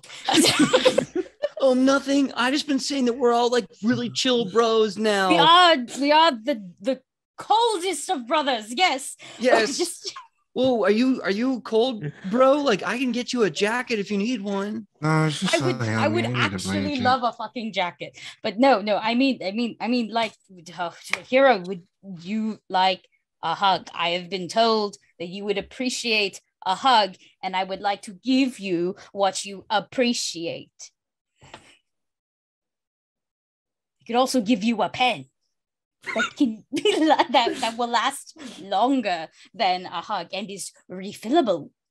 That is true, but I think the memory of you hugging me will be worth so much more than that pen. So I'll take the hug. All right. My God, they're holding hands. Oh, dude. Okay, have you ever seen? I don't think I ever could seen cast someone- guidance from this far away, but I want to. Okay, have you ever seen it could be a video, it can be anything. I saw it a couple times on MasterChef where it's like, okay, it's time to cook or something like that, and you're like, I know it, and you don't know where to start. It's like, right? That's what you see Starlight for, like, Trying to get it when you're double Pumping dutching and trying themselves to up, jump just like- in. What's Where'd your Jesus. hands go? Arms. What did What they do do? You were just like, take your time. Just I'll figure to. I'm doing math.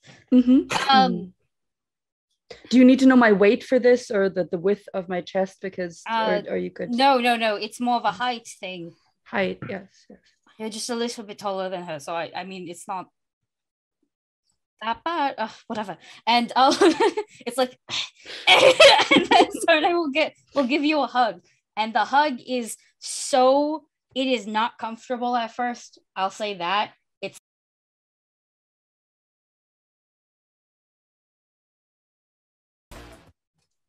Hello, everyone. Thank you so much for the 5-minute break. We are going to kick it off from here. Now, we discussed in the green room in between break and coming back. So we're going to go around and make sure we get everyone's class that they want to go to next. And we're going to do one big study roll because we have a lot of awesome things that we want to get to and don't want to let classes get in the way of life. Ooh, that school life balance. Am I right? So that being said, I failed college. yeah.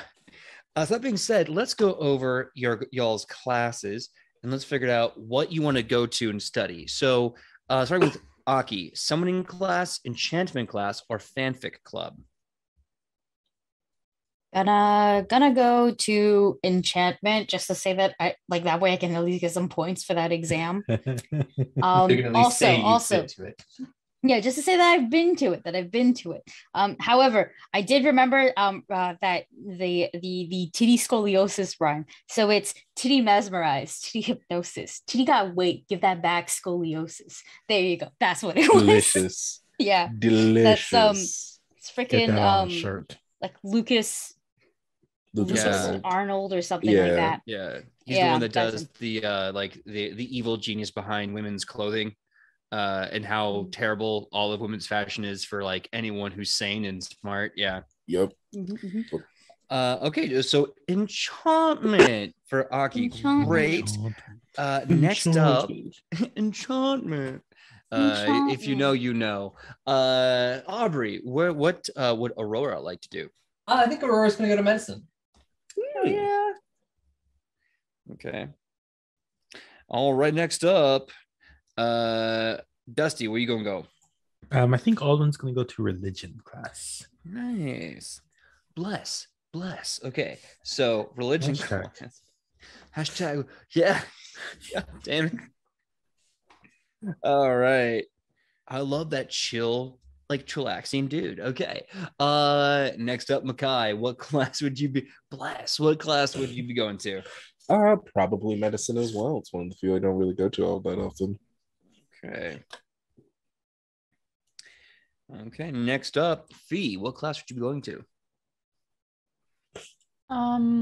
I think Hero will actually go to fanfic club this time Fanfic club. All right. So, because he had fanfic, he had champion, and then there was something else that he had, right? let me double check. You had fanfic religion and champions class because I think you took religion class because you're like, that's gonna be an easy A. This guy's an idiot. Oh, right, because you thought the teacher was hot. Then you followed into champions class and now Ow. you're stuck here. That's right. God damn. No, Look I at us think remembering our own lore. You know, it happens. actually then I will switch. I will go to religion. Okay. Perfect. So, then can I get Aubrey and Makai to roll for medicine? You can do a medicine check, or you can do You know what? I'm going to say, give me a medicine check. You are actually in medicine class. Might as well do it. 23. 23. 24. Nice. Okay. Perfect. Next up, religion class. Dusty and Fee. Give me a religion check. Dusty feet. Dusty feet. Dusty No. feet. Cool. No. Damn, son, why you feet so dusty? Stinky. Just Stinky little poopy feet. Stinky feet.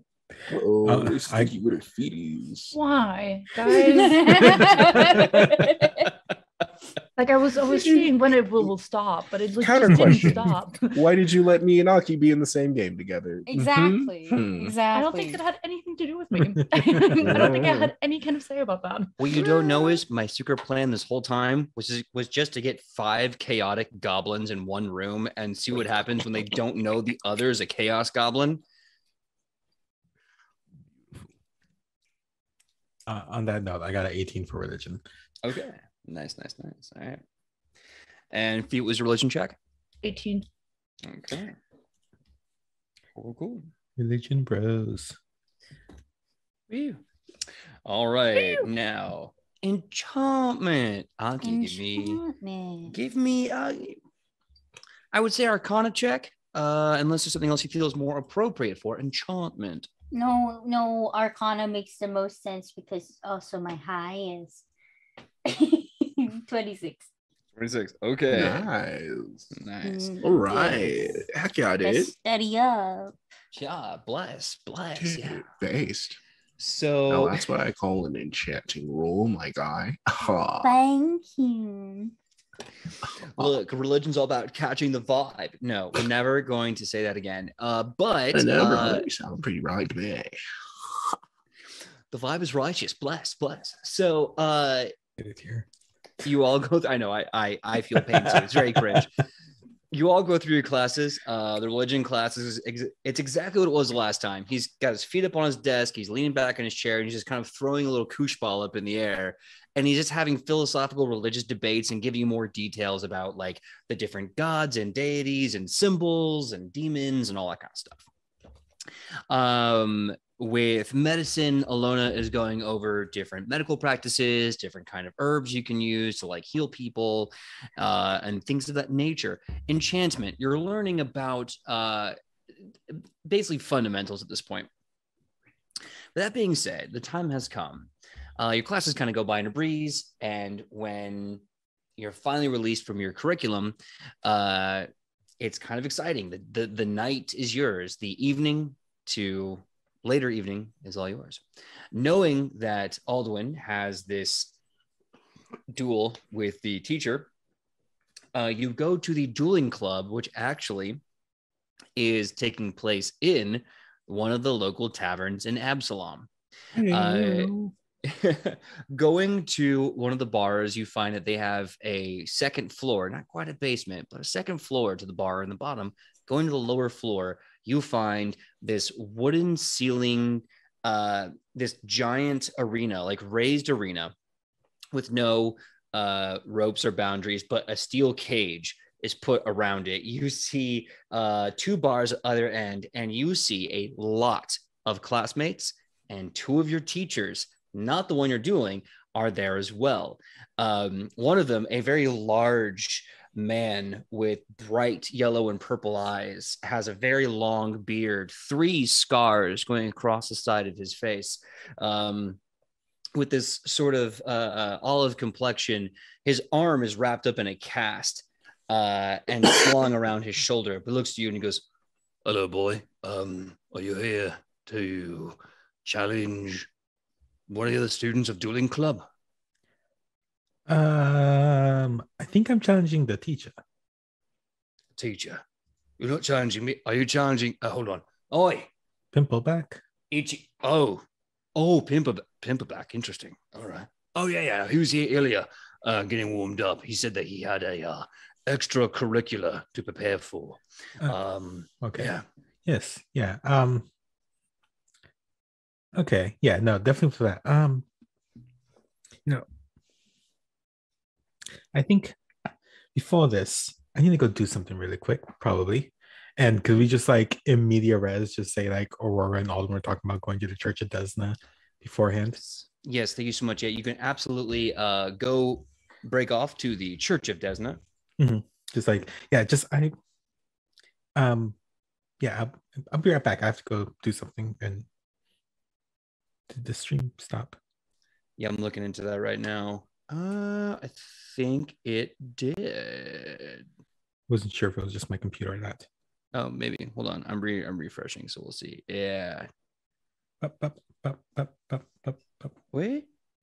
Oh, I think we're good. We're good? We're good? Oh, silly kitty. Okay. Oh, Shelly, little groggy. It does look like it's frozen. I'm not sure if it is on your all side as well. It's making me watch an ad, so I can tell you in 4 seconds. It looks like it's back now. I think Okay. it's just... Yeah. They're saying You hear stream us. all stuttery. So Yeah. All good. and now all good. All Yeah, good. Thank you. Thank you so much, Cool. Jib Thanks, Boy. Joanne. Dwayne. The birthday. We love cats, but they are sometimes they are terror Mhm. goblins. All right, so you go off to Yes. Disney's temple in Absalom. What do you and Aurora do there? Yeah, just like I think I was like, oh, all right. You wanted to go to the church, yeah? Yes, I haven't been to the Temple of Desna since I got here, so I keep meaning to go, and I know we've both. So, you know. Yeah.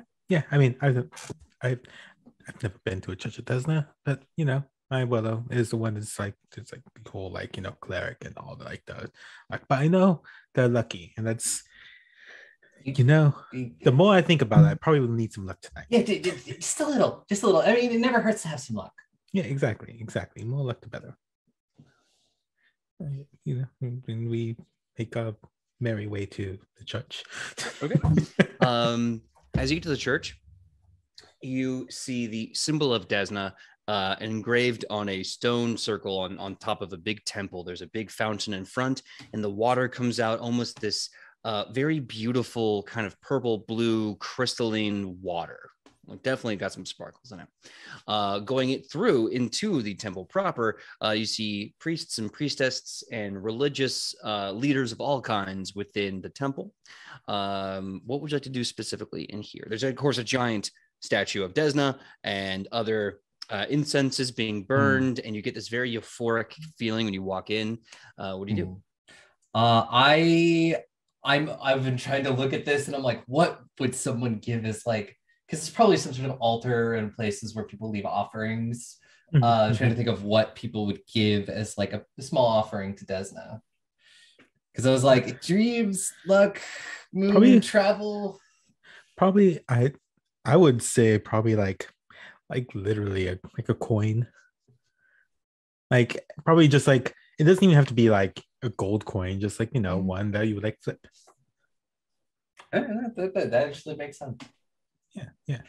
Mhm. I would say Aldwin is kind of just like they're not like awkward because they're uncomfortable. They're just awkward because they're just awkward.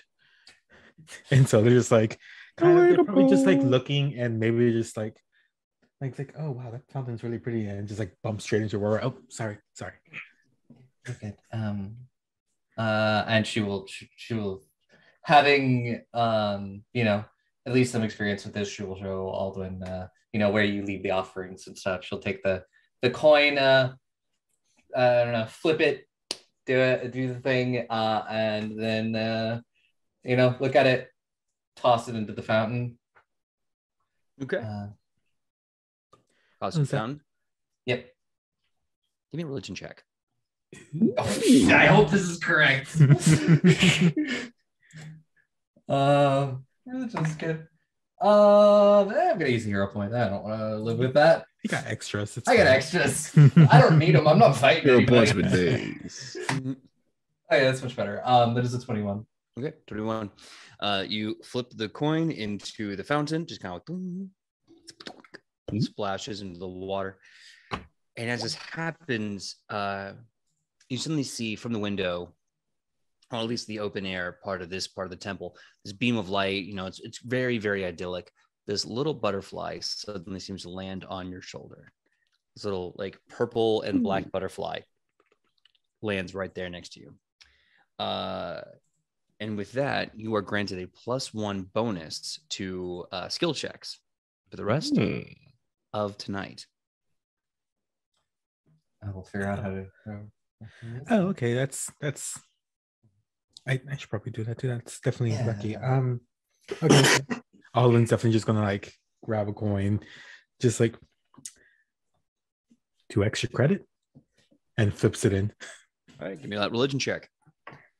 I'm gonna use my physical dice. That's a good choice because that's gonna be a 24. 24. Okay.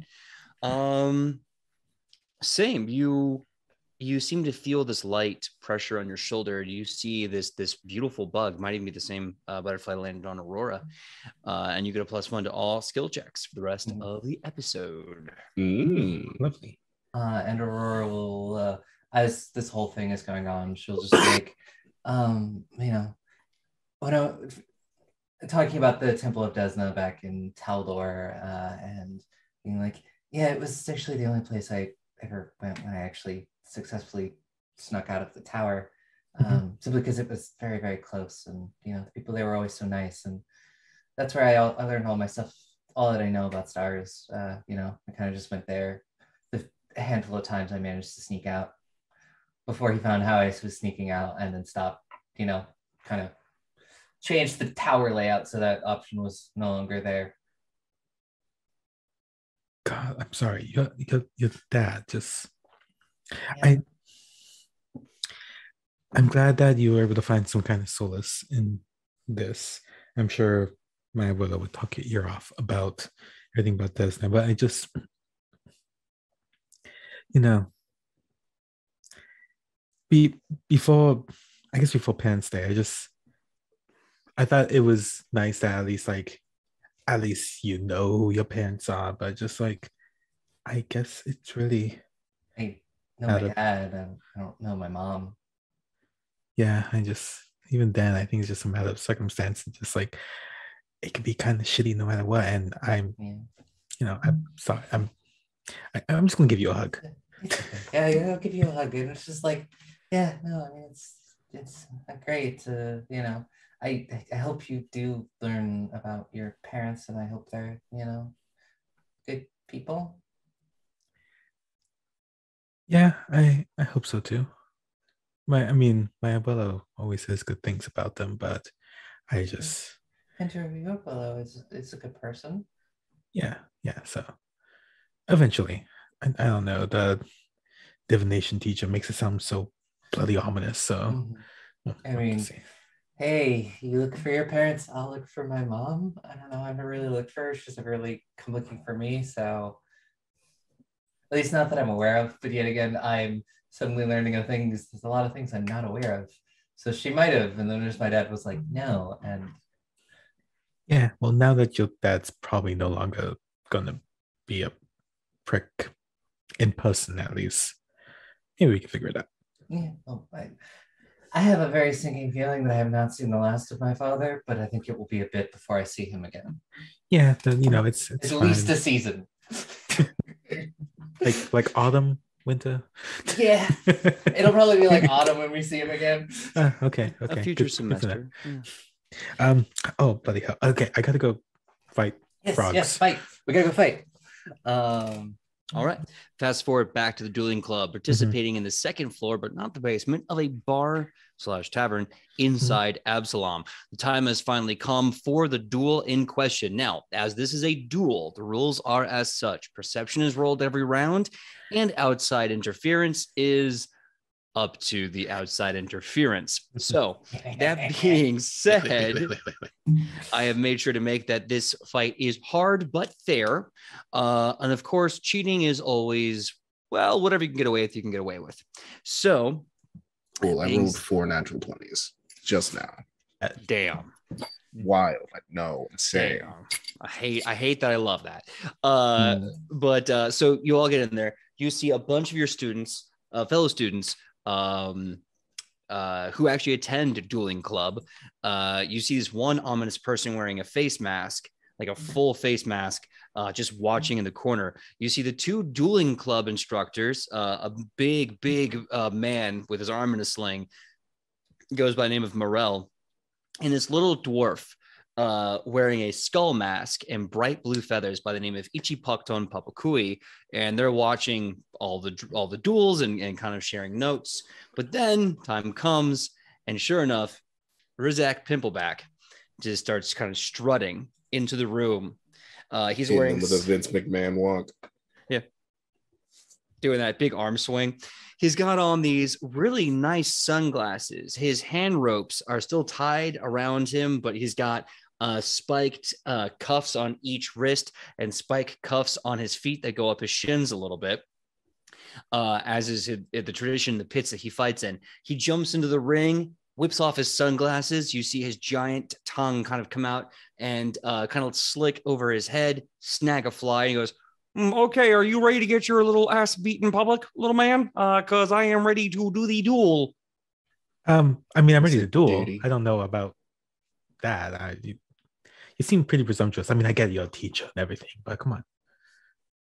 Well, I am also a former underground battling arena champion. I have belts in over 2 different continents and 3 weight classes. So I am feeling pretty strong, my dear scrub. Well, I have this magical staff and I had a really good breakfast. I think I'm ready for this. All right. Well, then, without further ado, then I think we should hit the bell and get the fight started. Brilliant. And with that, we're going to roll initiative and begin the duel between teacher Rizak Pimpleback and Aldwin. What about the people who want to help? Oh, absolutely. Absolutely. Where do we come in? So what I'm going to do is every time the duel is going on, right? There's 2 people in the duel. So you get to choose before we do any actions if you're going to interfere at the top or the end of the round. So you'll get the first round to see the flow of combat, but every round is going to have a different initiative. So that being said, let's start off rolling initiative right now. Aldwin, what you got? Does the thing affect this? Because initiative check is a skill check of perception. Technically speaking, yeah, initiative is a skill check based on Not perception. wrong. So you get Cool. that. So it's going to be 26. Nice. You're going to beat him. So you're going first. All right. All right. I think Alvin would obviously have his staff out because he's ready for the fight. And I don't know how strong I want to start off with. I think He's a Alvin. teacher. Fuck him up. I think I'm gonna give him a round first. So Alvin's gonna jump in and just like, well, look alive. They're gonna jump in and then kind of, I want them to literally jump and then like slam with the staff down, two-handed. Like I'll use an action to do essentially two-handed to increase the die to a D8. And for the cheating action, Aurora wants to cast Forbidding Ward on Aldwin, and so you'll get a +1 status bonus to your AC and saving throws against the enemy's attack spells and other effects. Oh, that's good. And honestly, this is the thing she can just sustain for up to a minute. So that's what she is going to do. Is she will just, Okay. give a little bit of extra Desna luck. Gotta love it. All right. So let's get the Aldwin actions resolved first. So you're switching your grip up and you're going for the giant leaping crash down strike. Rolled to hit. Ooh, spicy. That's gonna be 24. That barely hits, but that hits. Barely. Yeah, that makes sense. Okay, so this one's gonna be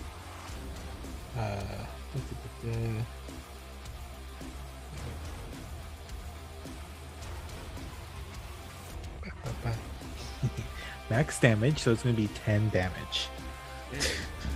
Love to see it. All right. So we did one action to change hands, second one to strike, and what's your third one? Let's see. Do I think I could? I'm gonna use the staff to attempt to try to trip them right after that. Kind of like hit him, and as like I land on the ground, the staff kind of like grows and kind of like almost like a whip kind of tries to get at his feet. Okay. And yeah. because I'm using the staff, I get the bonus for it, which is going to be the +2 from strength. Okay. Oh no, it's never mind. It's a +0, so it doesn't matter. It's the same thing. Okay. All right. So go ahead and roll for me an athletics check for the trip. It'll go against the Fortitude DC, and roll that for me really fast. Let's see. So athletics. So that is going to be a 24, but minus the 4 from a second attack, it's just going to be a 20. Okay, 20. You miss, unfortunately. You go for that leg sweep, and as you do that, like, first of all, the big 12-6 broom handle drop cracks him on his froggy head, and he's kind of like bent over. He sees you going for his leg and just picks it up, kind of like up and around, and you miss as you go for the swing. With his turn, and of course you've been buffed by Aubrey, he is going to go, okay, little man, it is my turn, and I hope you like going high-low, because here I go. Well, let's be taller. I should be much taller. Mm-hmm. Right. I'm about to show you the rainbow connection. It ain't easy being green, little man. So let's see here. There's a 22 hit. That barely hits with the +1. All right, now here's the real mean one. There's a 28 hit. Yes, no crit. No crit. Good to know. Good to know. Okay, so I gotta roll. I'm so sorry. Finish me. Oh, that's a lot of dice. Yep. Oh, he rolled good. Let's see. Oh no. I cast no roll good. No roll good? Oh, okay. Legendary spell, no roll good. I dig it. I'm here for it. He does flurry of blows. So they're definitely on my right. Yep. Oh yeah, absolutely. And so you see him just gonna like squaring up. Hold on, everything is falling. He squares up, and then you just see him kind of like twist his leg, like pivot, and he goes, ribbit, and he just hits you twice with these 2 fast strikes. Dealing. Fuck. He deals 27 damage to you with his 2 strikes. And then with that, you see him with the second strike. He pulls back, and he's got 2 fingers extended towards you. It's at this point you realize after he struck you, he did something and pulled his hand back. I need a fortitude save. I need 2 fortitude saves from you. +1 to all your saves. Good to know. Great. So that first one is going to be a 21. 21. That will save. What's the second one? The second one that's even better. That's a 39. 39. Okay, I have a buff bonus. Nice. So as he tags you with the second strike and leaves the hand back, you look down at your tunic and you see that he punctured through it, and you see this purple fluid kind of like gathering and collecting on your skin. Thankfully, you're able to fight it off, as well as this really weird like nerve ending that's kind of tickling inside your ribcage kind of subsides. You succeeded at fighting off both effects that he would have hit you with. But sorry, that was a 29. My dice roll was being weird, but still a 29. Still a success. Still a very good success. These are save or suck. So yeah. So I know. I played a monk for a long time. I know. I love monks. So the Battletoad, Rizak Pimpleback, strikes you, and with that is the end of the first round. Aurora has done their cheat. We're going to the next round, so I need a new initiative. Let's go dice. I'm going to use a hero point for that. Boop. Better. That's going to be, mine is 8 + 1. I should know this. So 9 plus 17, 18. 18. Okay. They rolled 18 on the dive phase. They're absolutely going first this round. Now you can decide before anything happens if you're going to try and cheat and interfere at the beginning or the end of this round of combat. What are you all going to do? And anyone can interfere in any way. Greta isn't necessarily going to interfere, but they are getting drunk in the stands and starting chants, such as "Let's croak us some toads," Aldi, he's our man. If he can't do it, no one can.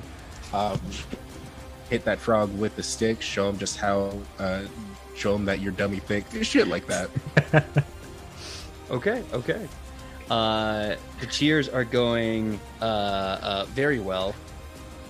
And if you want to, do you have a spell that you want to cast?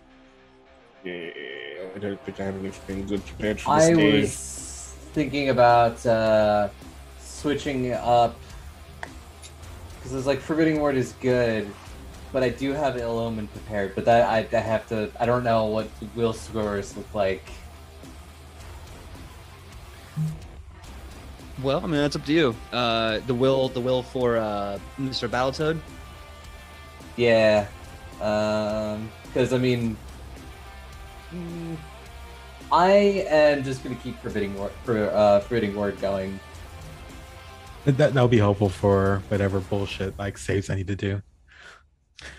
Yeah, absolutely. Okay, so it sounds like Aurora wants to buff Aldwin. We're getting some really good hurrahs from the cleric. And remind me again, so sorry, I'm kind of juggling a few things behind the curtain. Did you want to do any debuff or buff spell, Makai? Would it be too noticeable if I healed him? Probably. It will unfortunately be very noticeable. Also, I think most cleric healing spells, you have to touch them, so you'd have to be able to get to Aldwin and touch them. Yeah. Then yeah, there's not really much I can do. I mean, guidance every now and then, if I can get away with that. Yeah, you can probably get away with guidance. Bitchin', take a guidance +1 on something. I don't know. Okay. That does bring the question: is a Forbidding Word? You know, they're both right there. So Forbidding Word, that's going to be a status bonus, and guidance is also a status bonus. So it's like. But I think you can use guidance on other things like attacks, whereas you can't use Forbidding Oh, Word. you may be right. Yeah. Yeah, guidance does work for attacks. I believe. Okay, status bonus to one attack roll, perception check, saving throw. Nice. And that's one. It was whereas I'm just going to keep sustaining Forbidding Word because I can sustain it up for a minute. All right, but I do think this is Alden's gonna get his ass kicked soon. So let's see. All right, so that is Rizik's turn, and Rizik is going to once again flurry of blows. What's your AC? Currently, it's 22. Yeah, they rolled a 17 on their first strike. Whoa. Okay, so the second one's definitely gonna hit. It's not good for you. No. It's a 33. Fuck. What did you just say to me? What the fuck did you just say to me? PJ, middle name, last name. What the absolute shit? Also, I know your last name. I don't want to dox you. I like you too much. I'm just like double checking to make sure I ain't got anything for this. No, I have only things to reroll my checks, not yours. So Okay. Can I use a hero point to make you re-roll? Is that how they work? No? Shit. All right, Can I so use 2 hero points to make you re-roll? is he doing math and gonna just like ruin Alden's day? it's Are you gonna kill Alden? That's a good question. kill. No, it's dual club, not kill club. Well, it depends That's how on how Sunday. depends how much Rule you of roll dual right club. now. Depends how much you Rule. roll right now. So this strike is coming in hard with a 22. Pretty sure that drops you. Yeah, I'm down. You're down? Yeah, Okay. before Now- the crits. Because it's him, I need you to give me 1 fortitude save. All right. Thank goodness for that. That's 26. 26. Good. Okay, cool. I'm seeing the chat. Can I use my hero point? Unfortunately, hero point would go to Aldwin on his turn, not against the frogman on his turn. So he does his flurry of blows, just kind of squares up. He goes, yes, I'm going to spank you like a patty cake marked with a R for Rizak. And he like one punch. You kind of like duck out the way, and as you duck, you realize it was a feint. You ducked right into this horrible haymaker gut uppercut. Wham! Catches you right in the solar plexus. Everything goes black as you feel all the oxygen leave you, and you just feel the ground slam against your forehead. Your body, though, with the last bit of effort it has, rejects the poison. His body constantly secretes, and you are able to be safe from his poison body and tongue. That's good. That's good. Yeah. I like being safe from tongues, in general. That makes one of us. He's got a very special brand of tongue, as you're going to find out. So everyone, you all see it's like 2 rounds. Rizk just like takes a bonk on the head and then just starts working Aldwin like a friggin' heavy bag. Just whop, whop, whop, whop, whop, whop, whap. And with that final gut punch, as my earbud gets wrapped around my new boom mic, you see Aldwin just double over and drop. With that, he puts 2 hands up, Rizk, and he goes, yes, I am still the ever green, ever mean champion of the arena. And hold on a second. And you see his tongue just stretch out of his head, wraps around his body, and picks Aldwin up and puts him on his feet. And then he reaches into his pocket. You're still wrapped in his tongue like a cobra. He pops out a bottle and then kind of feeds you a potion. You are healed for the value of basically a simple potion, and then with that he goes, all right, little man, you did very, very well, but unfortunately I am still the undefeated champion. I am how you would say, goated with the champion sauce.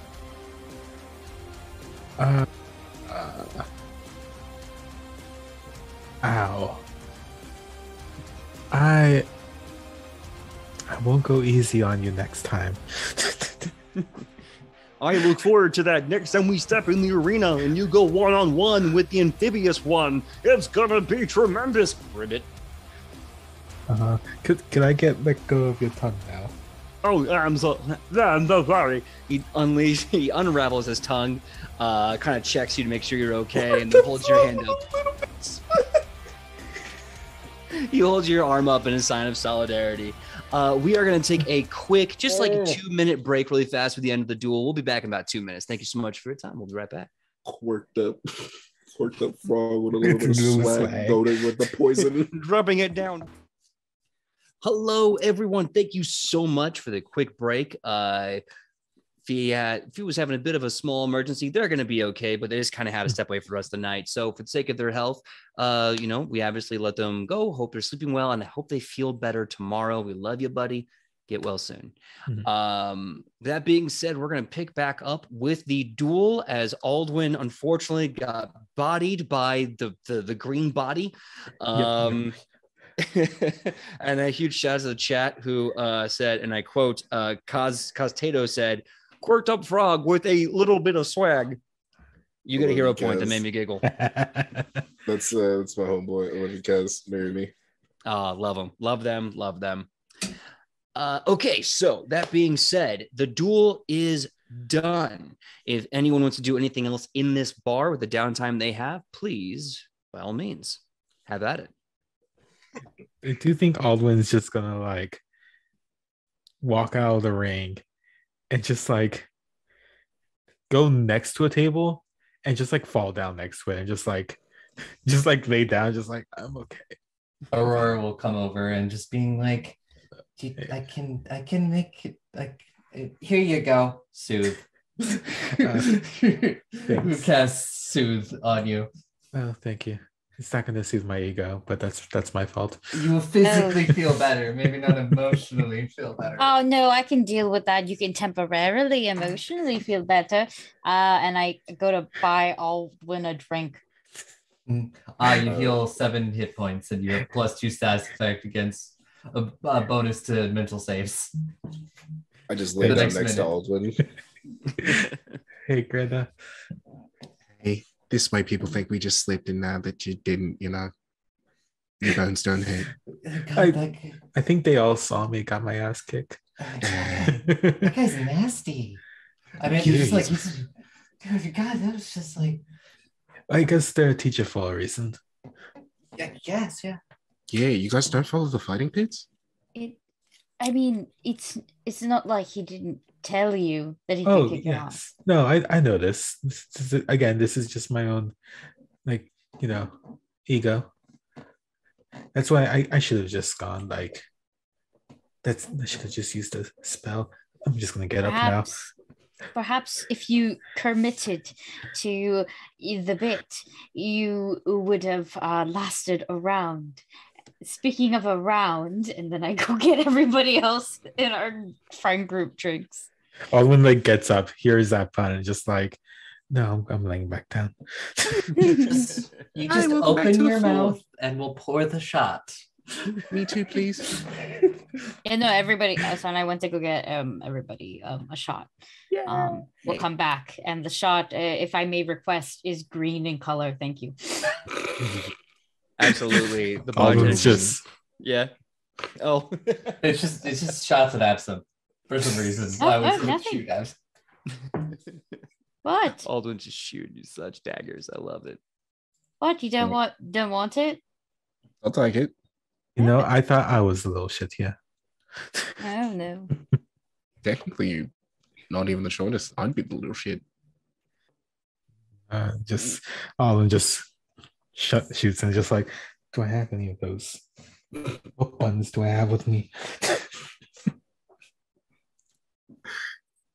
You know what? I'm going through and they're just it's oh, you know what?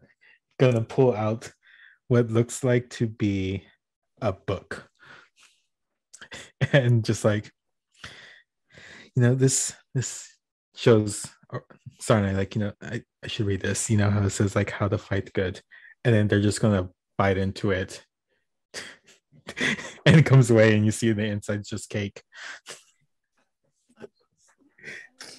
Yeah. I'm laying back down. I'm laying back down. Fuck this. That's rather Can't get any more confusing. alcohol. That's that was cake the whole time. Yeah, I learned some stuff. I wanted to try to make things more realistic. Apparently, if you make stuff look like things with magic, and then you could learn. So maybe I should just eat in this chomp, and I'll learn how to fight better. It's actually quite tasty. Would you like a bit? Yeah, actually, that seems pretty fucking boss. I'm quite confused by it, so sure, give me a page. Sorry, I'm confused by everything. Give me a fucking chapter. I mean, I always like cake, so I'll just have some. I mean, Yeah, yeah, so- plenty on you. If we all share it, we all get +2 to deception checks if we talk about fighting. Ah, neat. Yes, I have totally fought many people before deception. I was already good at lying. I must be better at lying, I guess. Looks I at don't know. my +1 deception. I am so good at lying. Damn, Pretty y'all have pluses to deception. Yes. What's All that of my like? feats are in deception too. I could lie to you and make you like me more. Jokes at impossible. I already like you the max amount. You're going to regret that later. Ha ha ha. Rita, more like Simpa. So while you're all hanging out and talking, you see people in the dueling club are kind of eyeing you up and down, and they're talking. You can't quite hear what they're saying because you're really just kind of looking at them and they're kind of covering their mouths a bit. If you want to kind of ascertain what they're doing, you probably know. But if you want to hear what they're saying and other things, make a perception check or, yes, Aldwin. The fuck are y'all talking about? Or that. That works too. I was gonna say you can give me diplomacy check or intimidation. I'm not even just trying to do a check. They're just gonna they see some cheese, man. They're just you already saw my ass get kicked. What the fuck else you want? What do you want from me? Go away. Okay. All right. So, yeah, Makai. Oh, I was just gonna roll perception, but I was saying, because I didn't remember what my perception score was, That's fair. and I That's didn't fair. realize how So, close I was to the mic, so I apologize. it's quite all right. So, as you say that out loud, you hear a bunch of different voices start to kind of pipe up all at once. You hear this one voice say, I noticed that you went 2 rounds with Rizik Pimpleback. That's the longest any one of us has ever survived against him. I don't know if he was going easy on you or if you just got lucky. And you see this dwarven wrestling woman that you remember from the sewers that was in the other group with Gwendol. The hot one. I guess lucky. I don't feel lucky today. Well, I do feel lucky, but not that. Like, Desna could only do so much, I think, probably. I could tell you, definitely wasn't going easy. You see this dwarf woman like with these big iron cuffs on her arms, kind of put them on her hips. She goes, all right, sure. But now you get me interested. You got me peaky little bits of curiosity. I'd like to duel you, wrestling, just to see who can pin the other one first. 3 count wins it all. Does it have to be right now? Now you just get like brought back from near death. So take a few drinks and think about it. Okay, I'll fight you. Aye. Last you want to go with me? I mean, there's a lot of things I want to do with you, but if you're trying to fight right now, then we can talk about the other ones later. Aye, well, I can't say that we're going to be doing all the nasty hanky-panky, but if you're here for a nice little wrestling huggle, let's go. I was just like, let me just gonna grab another shot. Just Aurora, just like, I was gonna ask why nobody ever challenges me to fighting, but then I looked at myself and I remembered. Oh, trust me. Pick someone in the room. I've already rolled. There's someone who wants to duel Makai right now. There's someone who wants to duel Dusty right now. We've already met them. There's someone who wants to duel you too, Aubrey. And there's someone who wants to duel Aki. The question is, what do you want to do? I think after all, takes a drink, it's just like, fuck it. Sure. All right. Meet in the arena right now. If you're feeling froggy, we can. Sorry, bad choice of euphemisms. No, it's Bad too late. You choice. fucking said it. You fucking said it. I said it. Alden's gonna menacingly take a bite of the book cake again. And I'll take it back. But let's go. Let's get in that ring right now. No strikes, no magic, just sheer brute force strength and ingenuity. Alden's gonna look at everyone else just like, well, if you enjoy watching my ass get beat, keep looking, I guess. Right, Alden. And I'm gonna put my thumb against your forehead and then cast heal on you. Oh, much appreciated. All right, probably not. 2d8. That's how the spell works. I know how my okay. Sarnai's just gonna look at you, Aldwin. Just go, I literally can't do anything to help you whatsoever at all. So instead, what I'm going to do is I will give you a fist bump and wish you the best of luck, break your leg and all of that shit. And if you lose again, I will find better ways to make fun of you. Beautiful. Oh, I'll take that as a challenge. And takes the first one like, glad you're getting better with the physical intimacy. Thank you. Fist bump, so no problem at all. And It's done. Bonk. Haha. La la la la. Oh yes. We do that. And, All of that. may Desna bring you luck and all that and guidance. Hopefully more luck, yes. All right. So really fast, we are going to do this in athletics checks only, or acrobatics checks to squeeze through certain holds. So it's going to be just a kind of a battle of skills, if you will. So make a quick Yeah, perception check for initiative to see who goes first in the order. But as I said, it'll be acrobatics or athletics. For perception, that's upside down. That's going to be 15. 15? 15. 15. Okay. She did better, but not by much. She's going to get a 17 and go first. That being said, she looks at you. She kind of gets into this deep wrestling stance, 2 hands out. One's kind of always like timing or like prying for the leg. And going first, she is going to do an athletics check. What's your fortitude DC? That's just fortitude plus 10. Yeah. 19. 19. Okay. So she fakes, shoots for a single leg, and then from there swings around, grabs you with 2 hands around your waist, and then German suplexes you square on your head. A suplex. Just bam, right on your head and shoulders. You're gonna take 6 damage just flat up as she wham slams you back. And then in a heartbeat, you feel her kind of flip over and put you in a pin position. What I need from you to kick out is an athletics or an acrobatics check that beats her fortitude DC.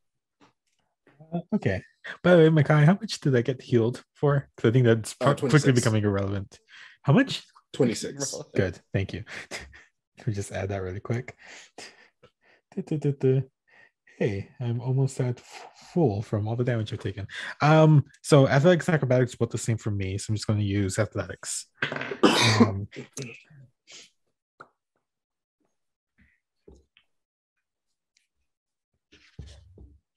So I'm not going to use my hero point yet, but that's 7 plus 8 plus 1, so 16. I don't think 16. That does right. 1 count. Okay. You got another chance.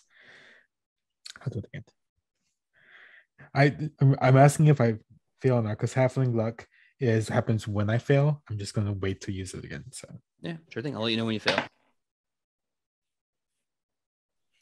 I'm just using hero point for now. I don't even have to worry about. I'll use halfling luck because I rolled a 2. I know I'm feeling bad. That's absolutely a fail. Yeah. I'm gonna use it's Path Builder nicer. Let's see. That's a lot nicer. So that's gonna be a 27. 27. And as the 2 counts about to go down, you kick out. Getting free. It is now your turn of the duel as she's back in her wrestling stance. Okay. Yeah, I think Alden's just going to bop. I think they're just gonna be like, oh, let's just fucking get this over with and go for I think they just want to kind of like literally air tackle them and then see if they can pin them down. Like running and tackle and drag them, or are you gonna like shoot Gale Blast? Okay. No, yeah. Give me an athletics check to do that. Oh yeah, so much nicer. So it's gonna be a 23. 23. Yeah, that hits. You just run, 2 legs hook the knees, and drive your shoulder into them, and wham! You take them right to the ground. And I was just like, please stay down. All right. So if you're going right into the pin, she is going to try and kick out. So the first count goes. What's your fortitude DC again? 19. Yeah, she's nowhere close. Second attempt. Was that a crit fail? No, it's not a crit fail. She's going to go again for the second. Yeah, for sure. On that second count, she literally just chest presses you off her body, puts you back on your feet, and rolls back up into her wrestling stance. Let's do another initiative roll for round 2 of the wrestling duel. Okay, that was kind of hot. Look later. That's going to be 18. 18. You are absolutely going before her, so go first. Okay, so I think this time.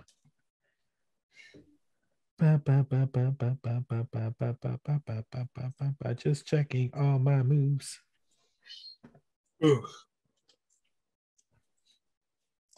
I think I think I will literally just like see if I could do just a trip on them first, which goes against their reflex DC, which is probably decent, but Okay. All right, go ahead and give it a shot. all right. So that is spicy, spicy, spicy. So that's gonna be 17 plus 8 plus 1, 26. 26. Yeah. You go for the leg sweep.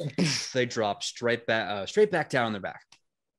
Cool. And I think Alden this time is just going to like do the thing where they're going to just like get on top of them, knees on their chest, and just like hold their arm, just like, all right, for reals though. Like, okay. like after this, you can flirt with my friend all you want. Technically, I was the only one. You know what? Not the point. So the 1 drops. Bam. They fail. The 2 is prepping. What was your fortitude DC again? 19. 2. Clap. The 3 is about to go down. And then they kick out and they throw you across the ring and they get back up. I have to say, I'm very impressed. It's not often that someone keeps me down for the almost 3 count.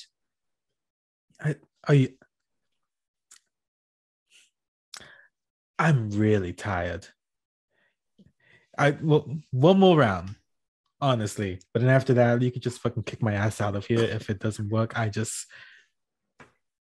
Yeah. All right. I'll tell you what. Since he's my turn, I'm ready to go. she's like, all right. Well, since it's my turn, if you want to, I can finish it now if you like.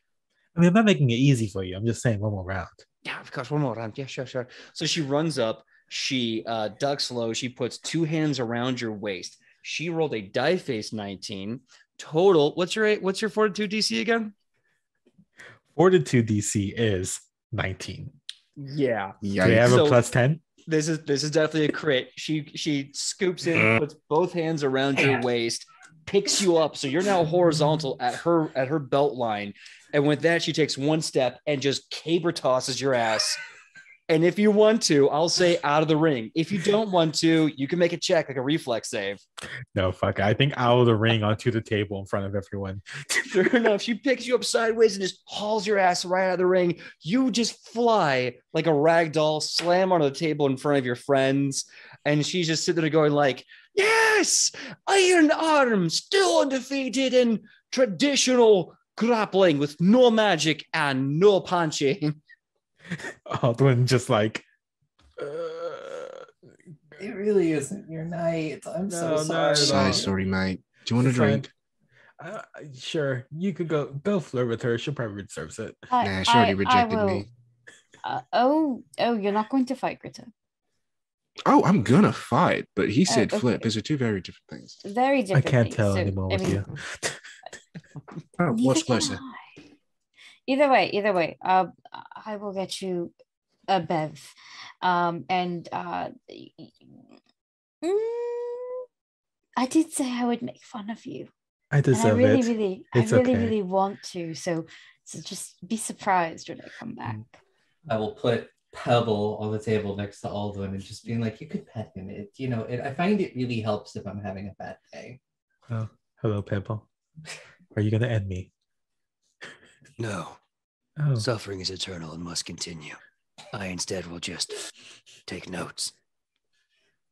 Yeah, I have a notebook right here. If you want to scrawl eternal notes, fine. I'll use them and make you a death cake or something. I don't fucking know. Yes, please. Death cake sounds good. I want a death cake. Yes, please. I'm getting Aldwin a cup of Dasani water.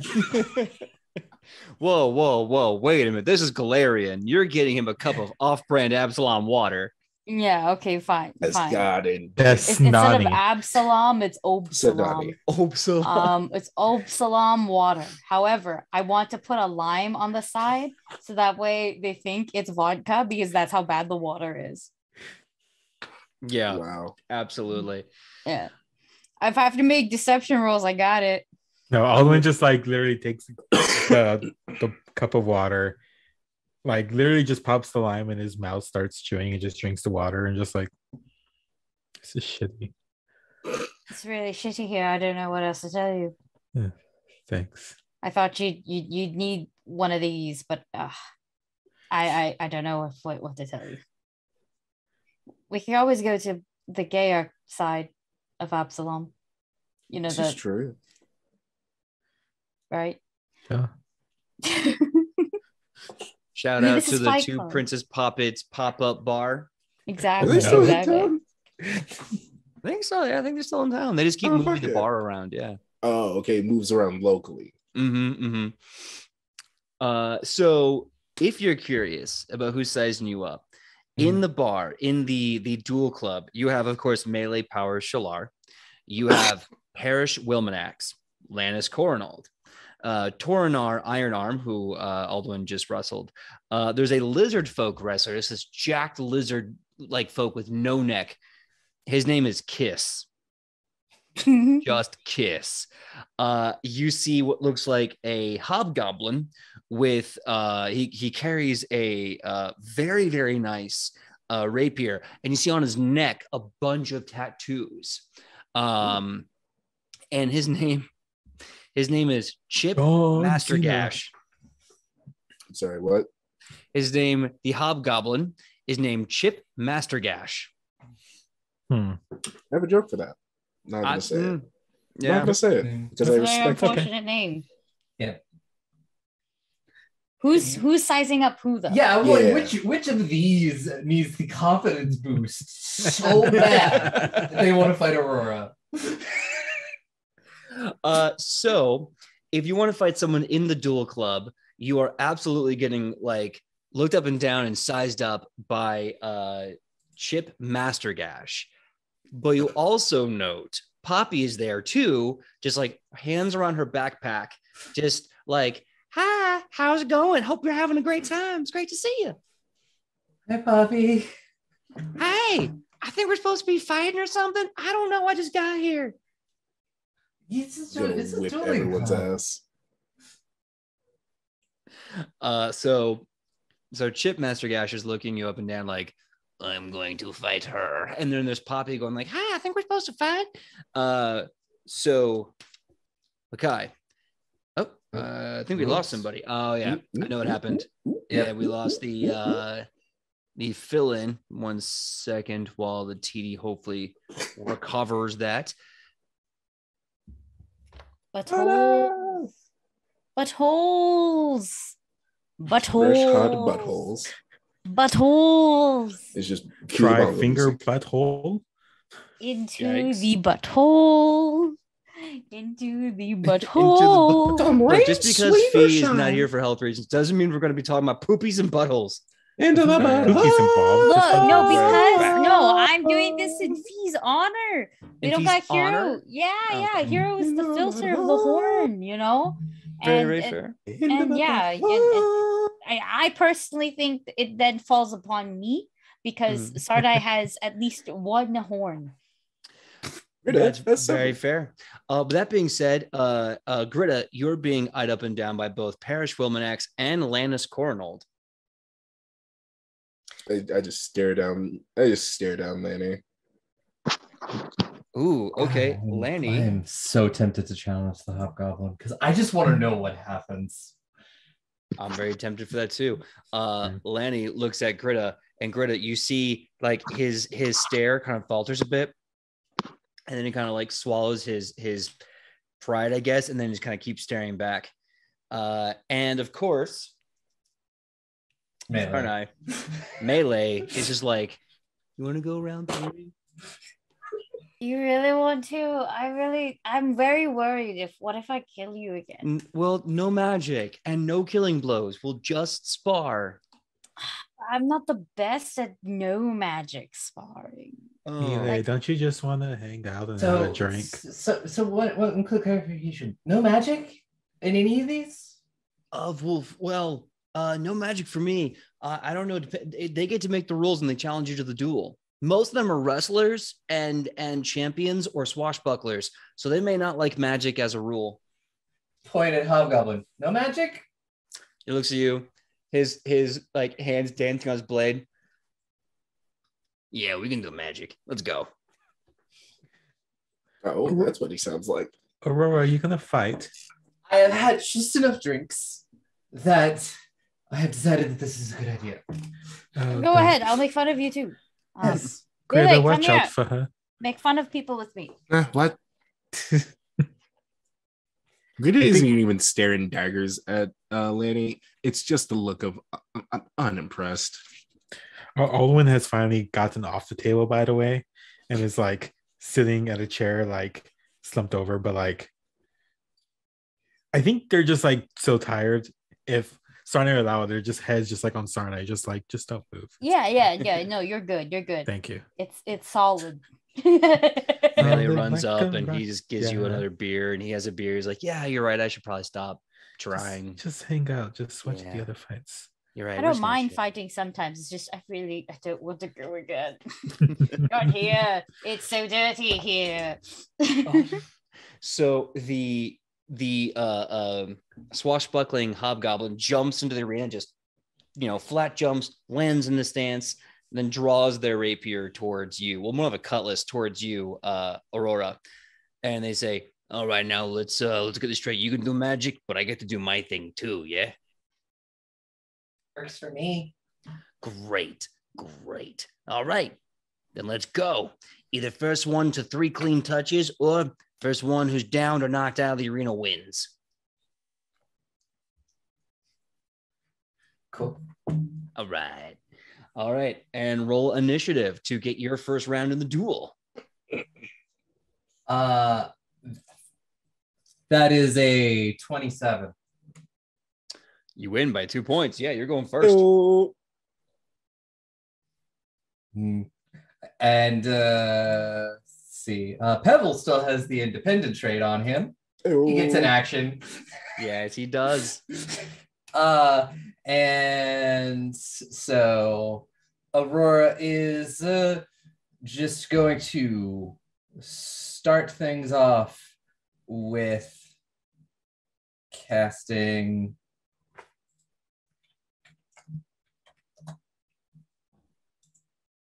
I need a joke. Oh, I know exactly what you're about to cast. And she just goes, before we start, I always like to start things off on a good note. So let's see.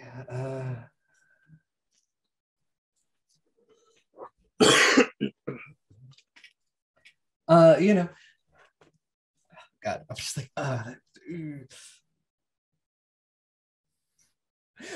she just goes, what do you call an alligator in a vest? I don't know. What do you call an alligator in a vest? An investigator. I know, So sorry, hideous laughter. An Just- investigator. Yeah. Investigator. I love that. Okay. And then you cast hideous. You cast hideous laughter. Mm-hmm.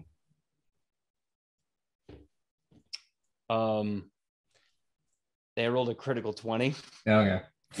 So sorry. That's okay. So, all right, so you cast that spell. I'm guessing no effect on a critical, yeah? For hideous laughter, yeah, if it's a critical, it's a crit success. Target is unaffected. All right, so they kind of look at you and they go, "Oh, yeah. I see what you did there.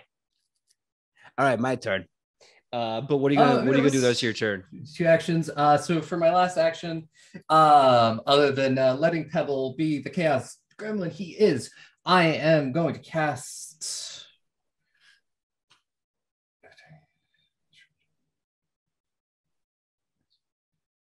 I don't know, actually. I was like, I need to look at this one because I don't understand how this one is worded. So I'm just going to cast Veil of Dreams at him.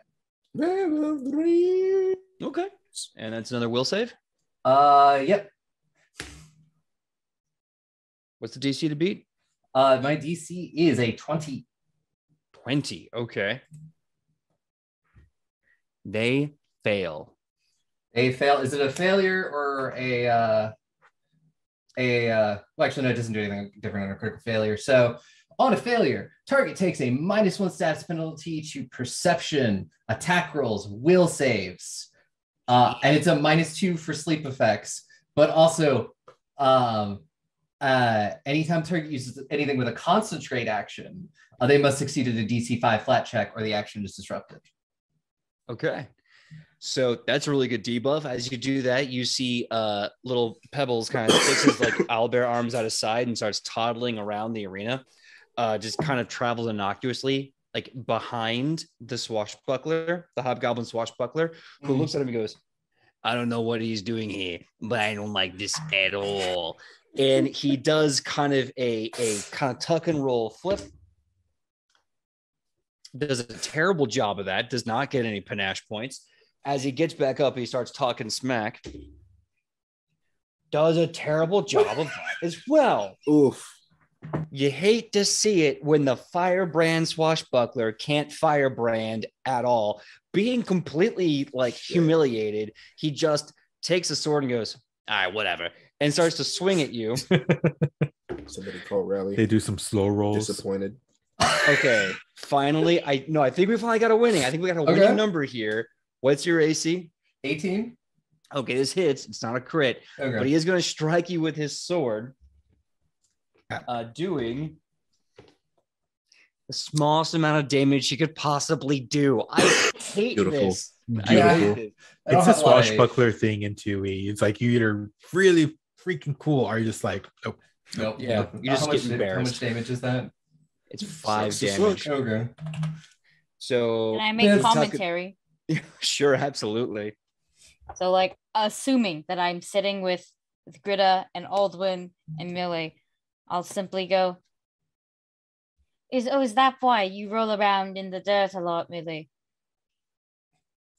For once, I think you found I think this guy made you look cool.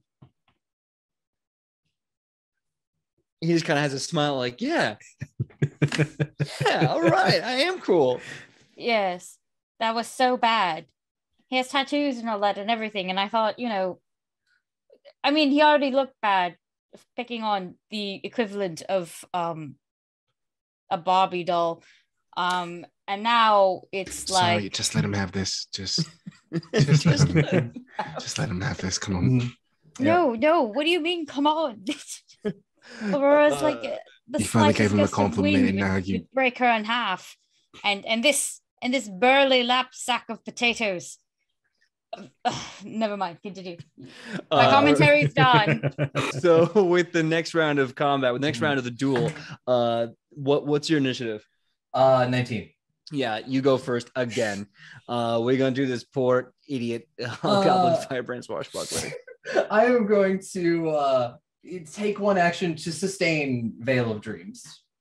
So he still has that whole thing going on. And then I will spend my other 2 actions doing a Concordant Choir, 2 action. So I need a fortitude save. Okay, what's the DC again? 20. He actually passes 22 total. He does take half damage. Okay. Oh, I need more D4.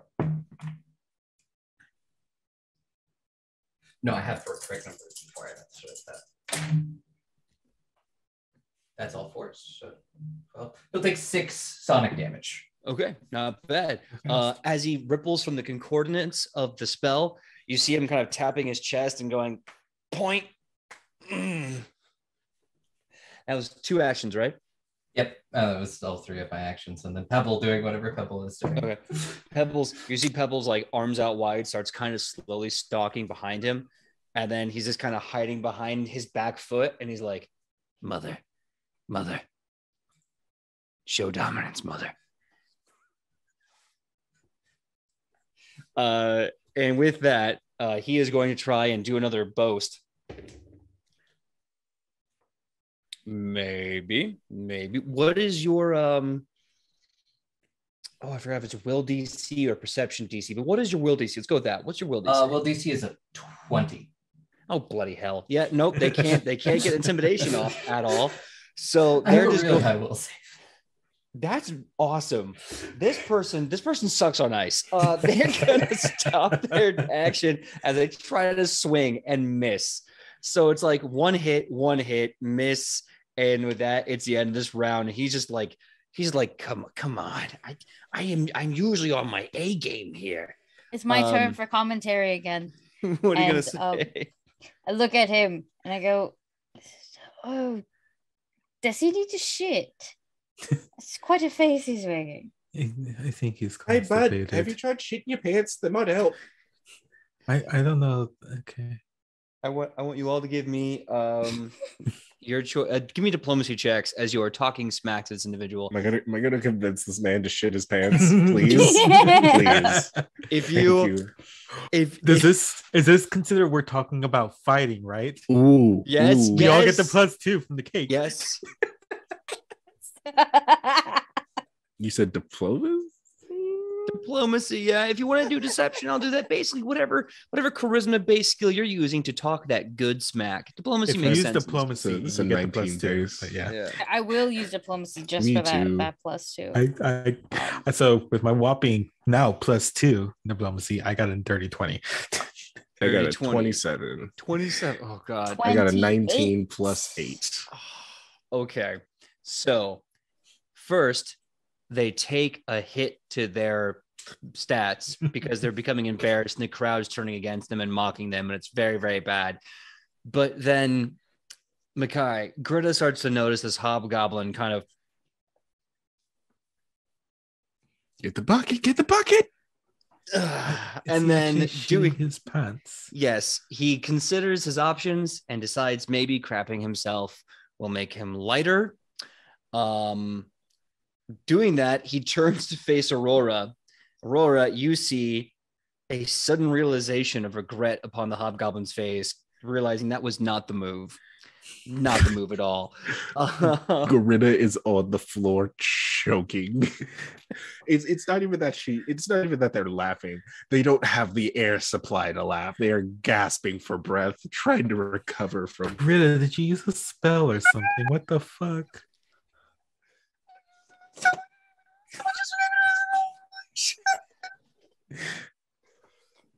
Oh my Sanai, God. what the fuck?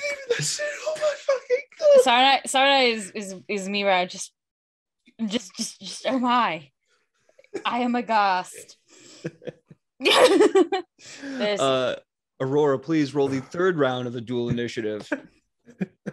This is going so terribly and so wonderfully at the same time. Oh, poor guy. Poor guy. Just magic missile it. Just end it. Just get your fucking points. Just magic missile it.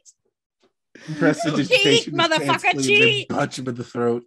This was so bad. Oh no. So He's what- Aurora Anna. is just got an 18, yeah.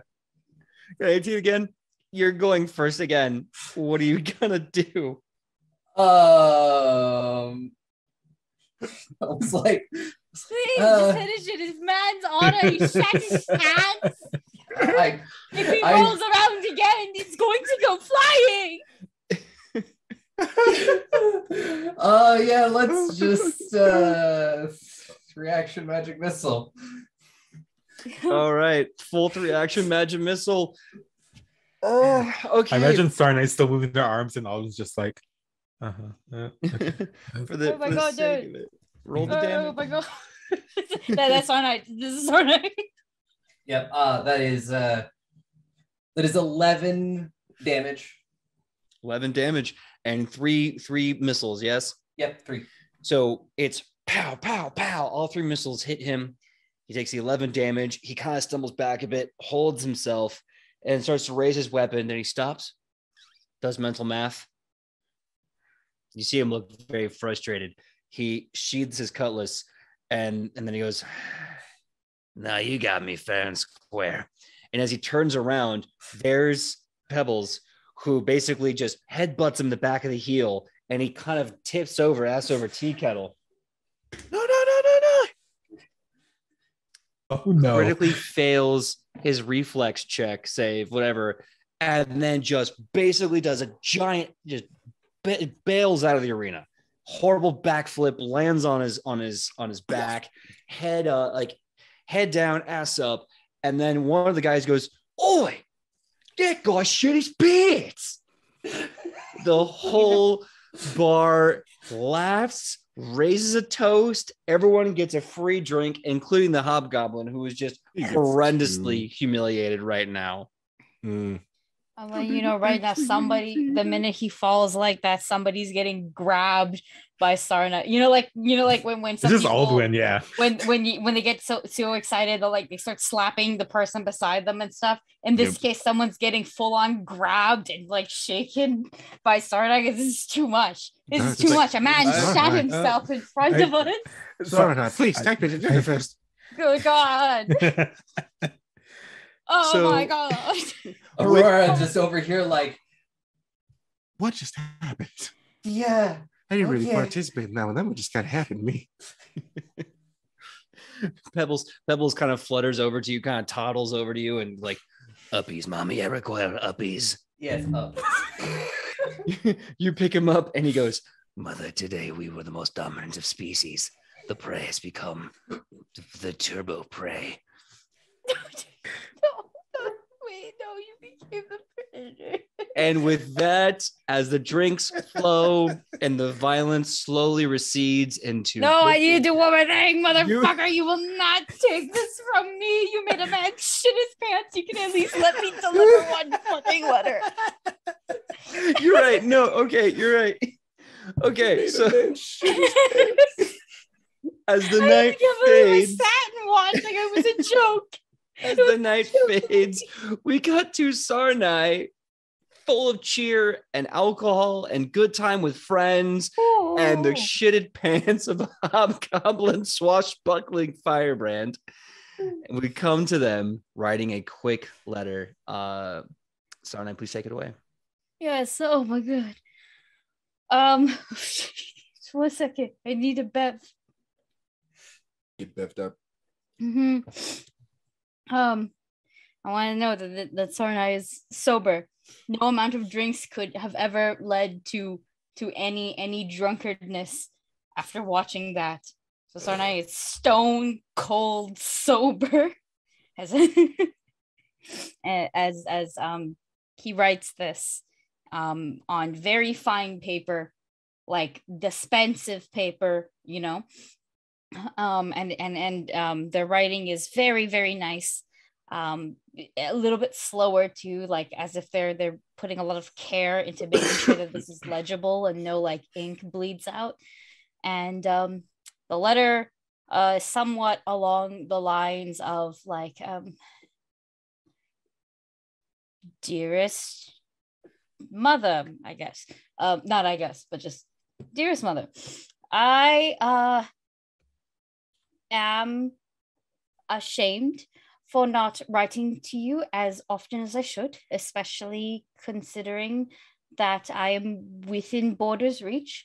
However, things have been weird at the Economirium and quite busy. I have busied myself with studies and impromptu visits from the locals.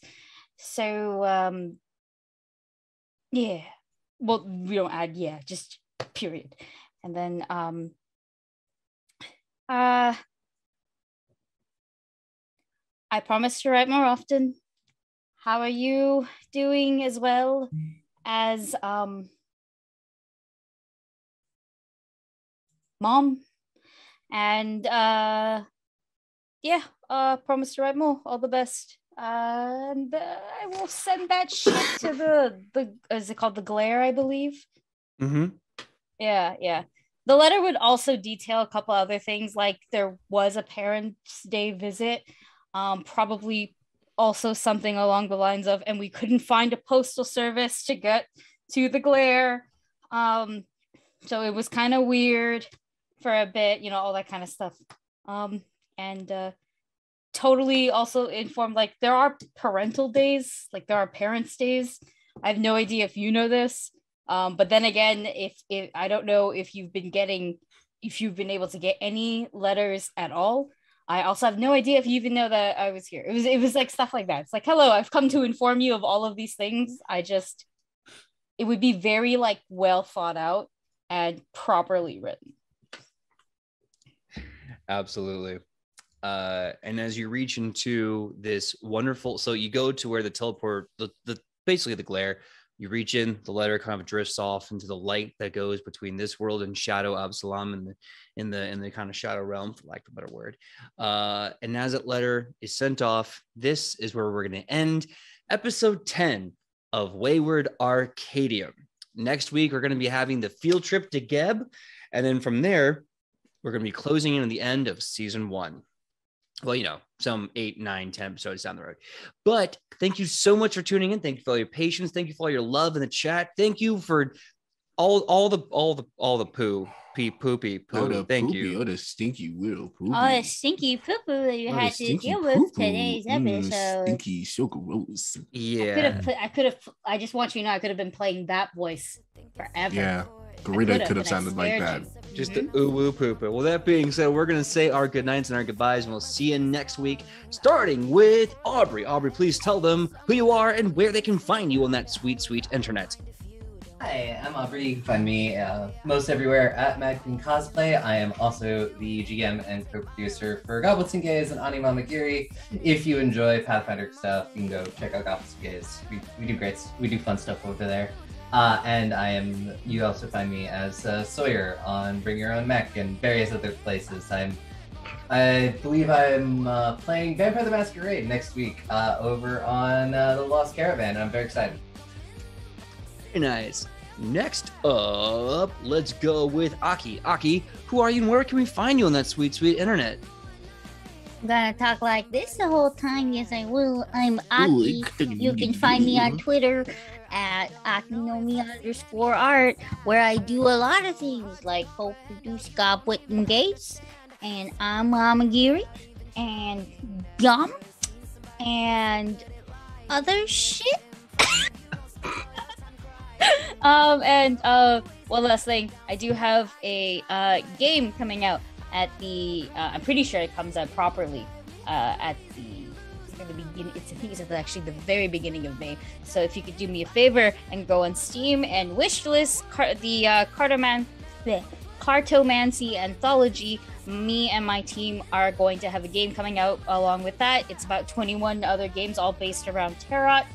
So you'll be getting 21 games. Whoa! 21 games. And I'm just one of those games. Exactly. Wow. So please do me a favor, wishlist it, and yeah, that's it. Thank you. Hell yeah, so cool. I can't wait to hear all about that game on Steam. Next up, Makai. Makai, please tell us who you are and where can we find you on that sweet, sweet internet. Hello, it is your boy, your they, your them, M to the A to the G to the G. It has been a wonder playing for all of you tonight. If you want to follow me on social media, you can go ahead and follow me at wannabe_VA. If you can't find me there, just knock off the underscore and you should be able to find me. But I will go ahead and let you know that I don't do much, so I am currently looking for people to shout out. So if you have anything you want to show me, if you have anything you want to put out into the world, anything I can help you with, please tag me because I want to see it. So many people create so many cool things. I only have so much time to see it, so give it to me now, please. Nice. Last and certainly, I think one of the VIPs of the Dueling Fight Arena, Dusty. Please, Dusty, tell us who you are and where we can find you on that sweet, sweet internet. Hello again. I've been Dusty, your they, he. You could find me online at Dusty Hill. You could also find me as part of cast for Goblins and Gays, Anima Magiri, Bring Your Own Mech. You can find me as producer behind Will Season Stories and behind the Twitter account at Season Stories. Actually, tomorrow there'll be some playtest and interviews episode for a fun game coming out by a community member at Philosophin. So definitely check out the Season Stories Twitter account. Also, this is not to the end of the month, but you're gonna hear me talk about it because I'm super hype about it. Go check out TTRPG Gifts or TTRP Gifts, because at the end of the month I'm gonna be playing in the Encanto one shot. We're gonna be doing Kids on Brooms. I'm gonna be playing Julieta. I'm very excited about, and it's all gonna be raising money for. I should have looked this up. 1 second, I literally have it up right now. Raising money for Tech Korea, which is a really cool organization. I forgot exactly what they do, but I know it's for getting money for technology for people that need it. So check that out. Beautiful. Heck yeah. Well, my name is PJ McGaw. You can find me all over the internet at pj.mcgaw, Facebook, Instagram, TikTok, Twitter. You can find me, confirm me. Let's have fun. And when I'm out here with these absolute legends, you can find me and all my other awesome friends. Same nat time, same nat channel, 8 to 11 p.m. Pacific Standard Time here on Wednesdays for Edge of Legend, as we slowly get close to the final conclusion of the story, the Imperial Tiger, or the Dance of the Imperial Tiger. We'll see what happens next as Rufa tries to save his homeland from a corrupt emperor and help a prophecy come true at the same time. That being said, I think I can announce this, sort of, kind of. I've been cast by a podcast, and we're going to be doing another live show. More details, April 7th, I believe. Nice. So look forward to seeing your boy Tuesdays. Go check my social media. I'll give you more time and dates on that for the show. And you know what? I believe that's it. Fee, if you're watching or listening to this on a podcast or whatever later, hope you're feeling great. I hope you're feeling better. Everyone here in the show, I love you. Absolutely adore you. I was gonna get to you. I wanted to say for you. I wanted to say first, I love you with the poop pants goblin chaos, and then I was gonna say to my wonderful TD Forgotten Cuttlefish, thank you for everything. You're awesome. We wouldn't be here without you. And that being said, we're gonna say our goodbyes, and we are going to raid. Raid. Yeah. Storm the gates. And also, just the official comment. Thanks to everyone who rated today's show. Tabletop Rolls, Blue Suit, Swole Initiative, the Adventure Archives. Thank you, everyone. We're going to be rating Captain Robert. Awesome D&D show. So without further ado, I'm going to hit the enter button. Cool, it's been created. It's thinking. Delicious. Thank you guys for coming in and partying with us. Yes. Because God knows we couldn't have done this without you. We couldn't have. There would be no show without the TD and the audience. And also, happy birthday to Joanne. Happy birthday, Joanne. In fact, I think we rated. I think it is. No. What is it doing? The internet's being dumb. We're still here? Yeah, we're still here. It just popped up. That's why. It just popped up. The guy. Yeah.